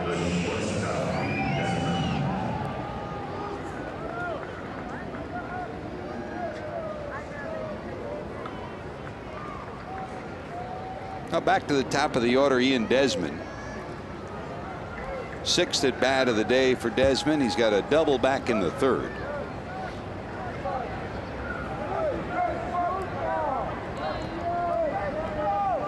Against Marshall in his career, 1 for 3. There's a bouncer under the glove of Valdez, and it'll go into center for a base hit.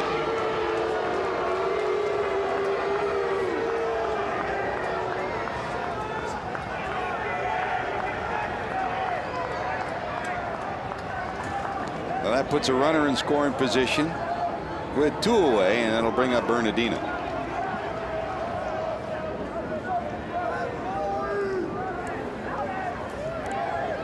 Bernardino due up, and it'll be Tyler Moore who will pinch hit.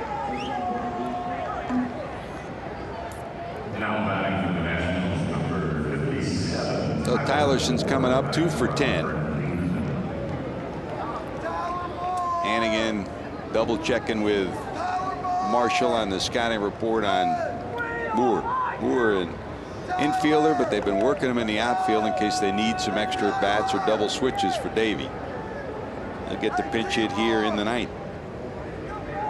And critical, Chris, to keep it right where it is. And you talked about a belly play, so important right now. Well, that run out there is a very big one. You want to be able to at least have a chance to come back with 1 swing of the bat, not have to put a runner on to do so. So that's the difference between a 1-run and a 2-run lead or deficit. Knock anything down you can in the infield. Breaking ball drops in for strike number 1.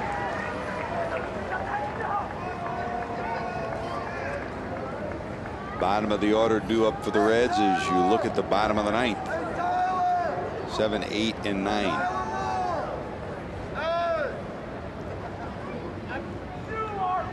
Which includes Cairo in the number 9 position.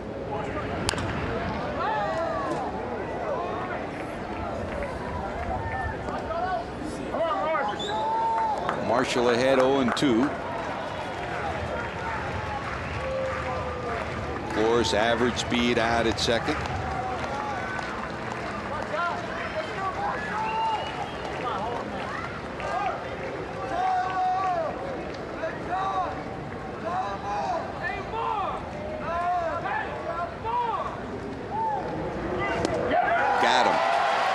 Marshall kept it right where it was.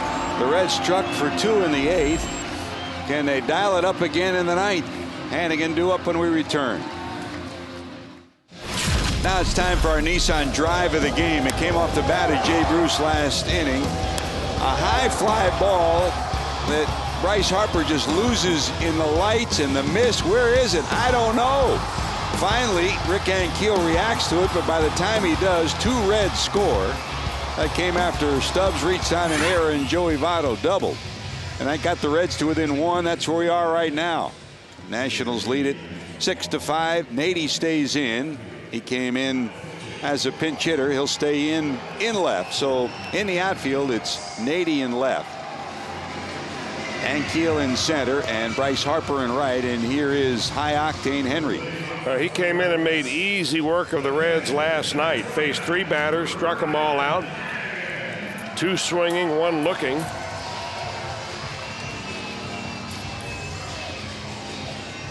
And he is, I guess, the right-handed version of Aroldis Chapman for the Washington Nationals. Henry Rodriguez, obtained from the Oakland A's, hard-throwing right-hander. He can get wild, but I'll tell you what, he brushes it up there in the high 90s. Well, last night he came in and closed it down in the ninth. He struck out Bruce, struck out Frazier, struck out Ludwig to end the game. I mean, fans, the sellout crowd treated Aroldis Chapman dialing up to 100 and Rodriguez dialing up to 100 last night. Here's Ryan trying to get the Reds going in the ninth. That misses the outside corner at 96 miles an hour. Hannigan 0 for 1 in his matchups against this big right-hander. And Chapman does it with a big, long, lanky movement. He's much more compact, but the end result, they both average their fastball in the upper 90s. The two hardest throwing bullpenners in the league. Their average fastballs at 98, 99.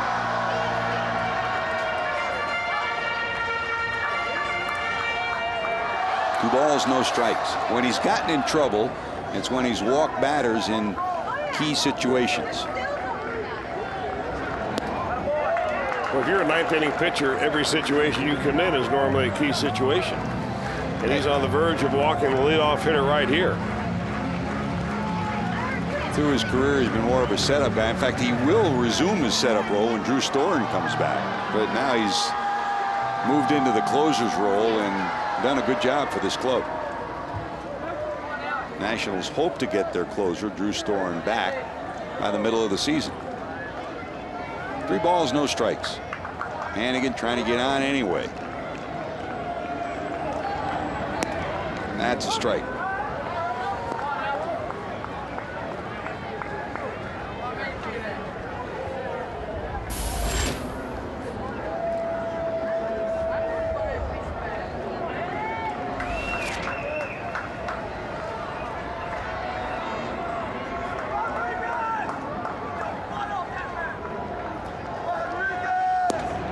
That's a strike. We'll go full 3-2.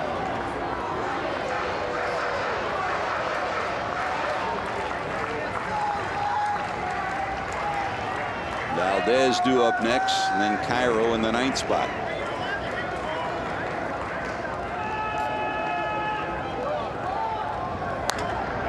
Hanging in there, hacking away at 97.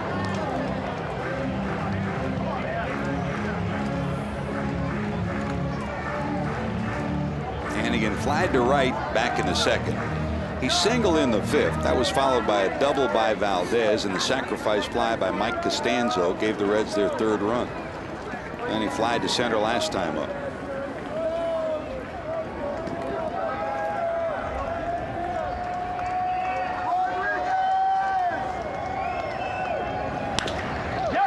That's through in the left, a base hit by Hannigan. Great at bat by Ryan Hannigan. Just hang in there, shorten your swing, and find a way. Pinch runner Devin Mesoraco will come out and pinch run for Hannigan. Well, he has been the pinch runner that has been the favorite for Dusty Baker this year. 3 times Devin Mesoraco has been put in the ball game as a pinch runner. A couple of steps faster, perhaps, than Ryan Hannigan. That's the guy the Reds want to get around and get in to score. Tie this baby up. Well, the script for the Reds here, you've got a good bunter. Do you sacrifice with Valdez? Well, yes, because he's the best bunter on the ball club. If he can't get it done,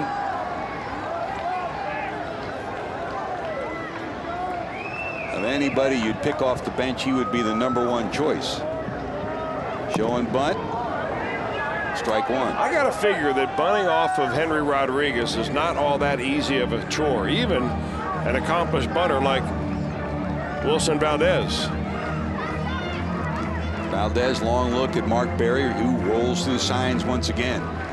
Zimmerman charging at 3rd. He's a 1/3 of the way down the line to start the play. By the time the ball was delivered, he was about 30 feet away. So the bunt's got to go down the first base line.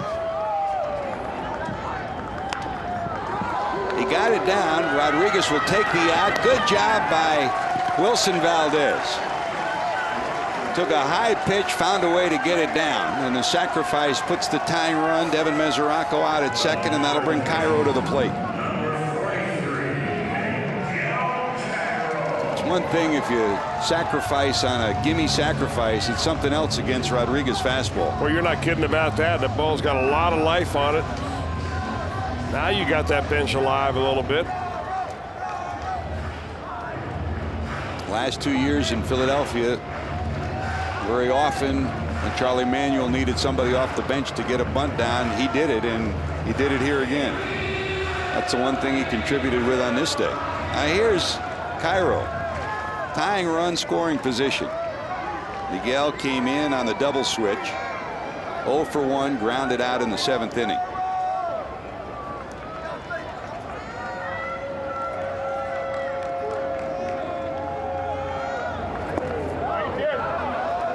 Did he go?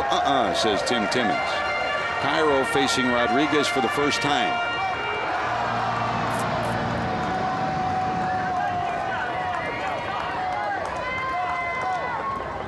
Harper's a couple of steps tight in right field. Ankiel shifted towards right center and about medium depth. And Nady in left is straight away. Rain is stopped for the moment, but the grass still wet, so any base hit on the ground into the outfield will not be easy to handle. Great arm in right, Harper. Great arm in center. 2+ arms. Nady, of course, you know, has had arm surgery twice on his elbow,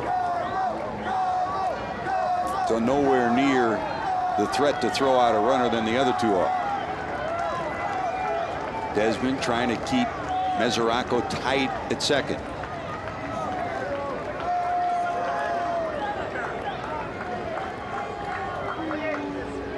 We don't think that Mesoraco is going to steal. Desmond's going to jockey him back a little bit, but really nobody near him out there. And I doubt that Henry Rodriguez and Desmond have worked much on a combination pickoff move at second base. Popped up. Is there going to be room? Zimmerman over, calling everybody off, and he's got it. So the Reds down to their final out, and it'll go to the top of the order and Drew Stubbs.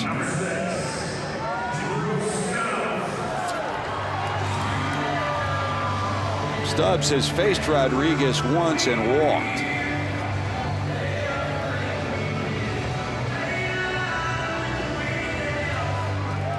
Drew today grounded to second, grounded to third, struck out, reached on an error in the 8th inning. Looking for his second hit in this series.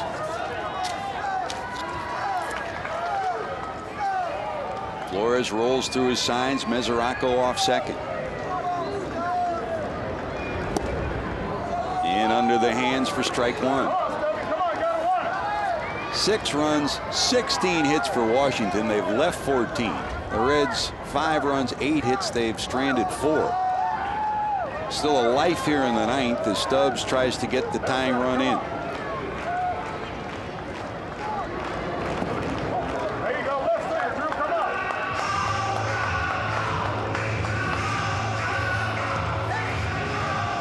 Ball and a strike to Drew.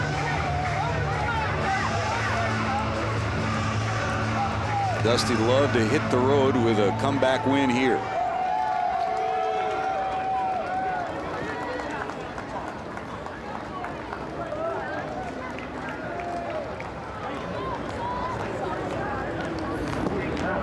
Another ball in the dirt. And if you talk about a strength of Flores, great hands, great feet, Chris. I'm not kidding about that, man. Did he? I don't know how he even caught those 2 balls that were down in the dirt like that. It would still, however, be nice to see Mesoraco on third base instead. Another look. Not exactly textbook blocking right there. Actually, he may have been fortunate that he was able to grab that ball. I think McCaddy's asking Foster to come out. They want to make sure that Rodriguez is okay. Asking him if he's all right. McCaddy motioned to Foster to come out.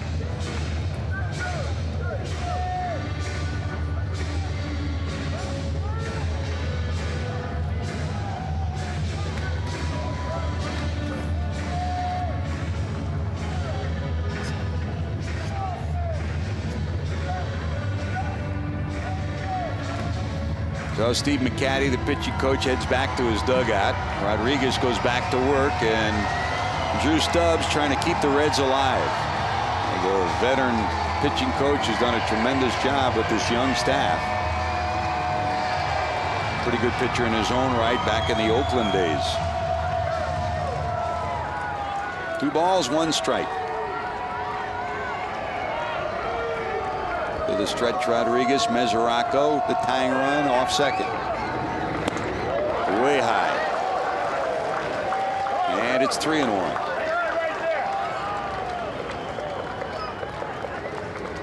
Chris Heisey on deck for Cincinnati.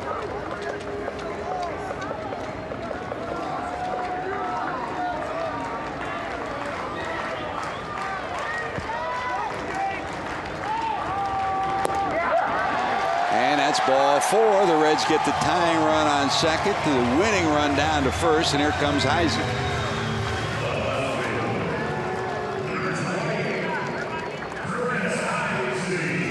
Davey Johnson spent most of the first 2 months in 1-run ball games, and he's got another one, just like the Reds and Dusty Baker.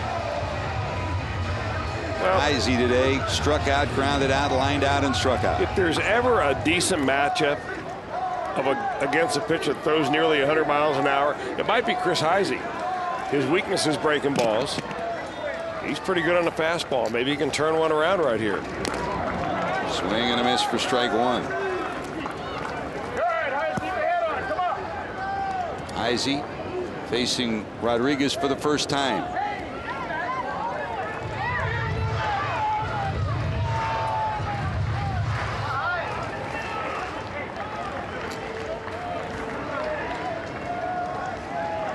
Mesoraco off second, Stubbs off first.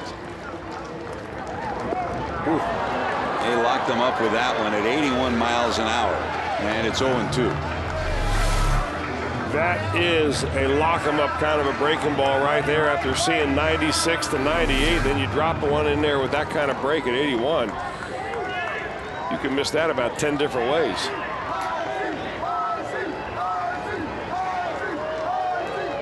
Here's the 0-2 to Heisey. Did he go? Rung up the Reds last night on a second opinion at first base. Didn't happen tonight. Well, the faithful that have remained, Reds fans up on their feet trying to cheer Heisey on to keep this one going. 1 ball, 2 strikes. 2-2.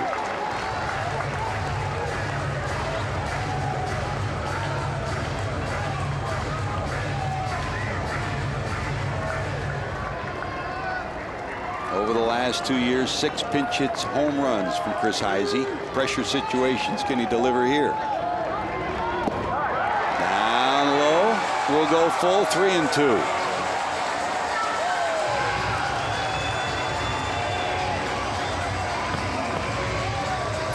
Johnson, Rick Eckstein, Trent Jewett sitting and waiting. Boy, you know that they'd love to get Joey to the plate one more time, and he's in the on-deck circle. And Flores will go out, try to settle his big guy down. 3 balls, 2 strikes. The one thing Flores is well known for, he'll take charge of a pitching staff, take charge of a situation. Rule 5 draft picked out of the Mets organization, really on the recommendation of Davey Johnson, who was an advisor to Mike Rizzo, and he's been invaluable as a backup catcher. Here's Heisey trying to deliver for the Reds. 3-2, 2 outs, 2 on. Runners will be off and going. That's ball 4, and they're loaded. And number 19's coming to the plate. Davey Johnson has used his 2 left-handers. The last one he brought in to face Votto from his bullpen, and Joey delivered with a double. What's Votto done today? A homer in the first to give the Reds a 1-0 lead. His 9th 2-home run game came in the 4th. A shot to center field that tied the game at 2. And after flying to the warning track in the 6th inning in center, he delivered a double in the 8th inning. His 3rd hit of the ball game. Well, this game all belongs to Rodriguez. Nobody up in the bullpen. Joey 0 for 3 against Rodriguez in their matchups. No help in sight. Mesoraco, Stubbs, Heisey lead off. Up high for a ball.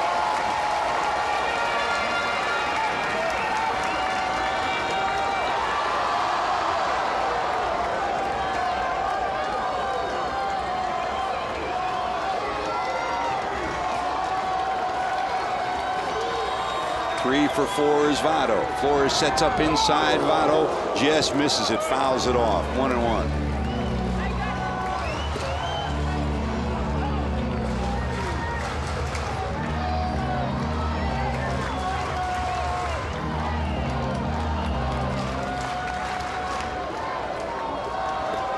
One of the best fastballs in the league, and a guy who can turn around a heater. Rodriguez to Votto here in the bottom of the 9th with 2 away. In the dirt, somehow Flores knocks it down. Exploding in the dirt in front of him, off his shoulder. He keeps it in front, and that saved a run. Now, when you miss that badly with a breaking ball like he just did with Joey Votto, there is a 100% chance you're getting a fastball on the next pitch.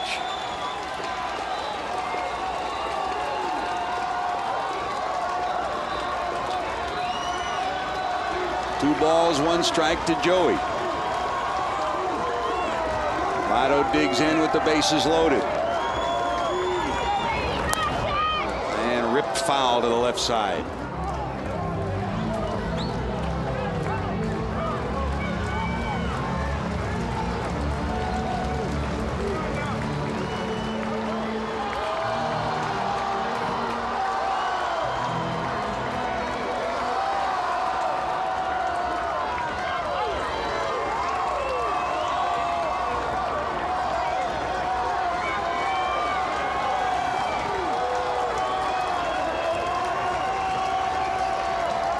Here's the 2-2 to Votto.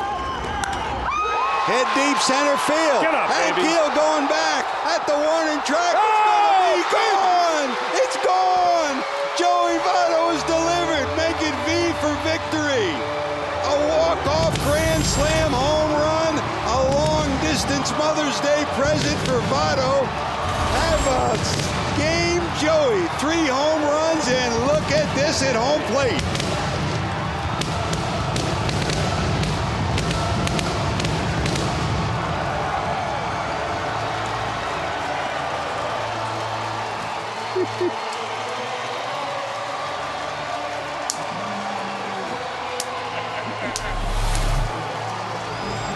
How about this, Chris? I'm not so sure that this really happened. Joey Votto, home run number 3. He knows he got that baby. Bases loaded, ball game. And now you're worth every dime of that 10-year contract. I'll look at this highlight again and again and again. I mean, he turns around a piece of cheese, upper 90s, and his whole team waiting for him at home plate. And that is some kind of ending to this ball game. Not over yet, because Jeff Picoro's down on the field with the man of the hour. 3 home runs today, Pick. Well, thank you very much, George. And it's apropos that George is here, the magic is back. And boy, Joey, you got every bit of that pitch. I mean, he had it up in the zone, and you crushed it. Oh, thank you. He's not a very fun guy to face, and really in that situation, I was just trying to put the ball in play. The last thing you want to do after mounting that, having those runners get on base is strike out. So I tried to put the ball in play, and you don't expect that. I don't care about that as long as we get the win. First at bat, you go left field, opposite field for the home run. Second at bat, you go dead center, and your final at bat, you go dead center as well, using the entire field. And you hit the ball, I don't know, about a half mile on those 3 home runs. It's been a work in progress, and today today was definitely not one of those days you expect, but my swing finally felt pretty good today, and I was getting some good swings on some pretty good fastballs. So, the work has paid off. Joey, this was a very important victory for you guys. You didn't want to fall under 500. You didn't want to get swept at home, right? They're all equally important. I mean, I think even if we're 5 or 10 under 500, we still believe in ourselves. We have confidence in ourselves. Season takes time, and you can't solve everything with one win. So we're going to continue to play and just battle away and play together as a team. Well, congratulations on a fantastic game and a great win. Thank you. Thanks. Congratulations, buddy. Joey Votto, 3 home runs today, guys. And boy, that last pitch, it was right in his zone. Dusty knew it as soon as it left the hand of the pitcher. He said, this is it, and it was it. George, Chris, back to you. Happy Mother's Day, huh, Pick? Thanks, Got that Pick. right. And Jeff Pecor will be by with Jim Day, JD coming up next on Reds Live postgame. Whole lot more to wrap up with this one. What a special Mother's Day in the ballpark today. Long day, yes, but it ends like this, so enjoy every minute of it.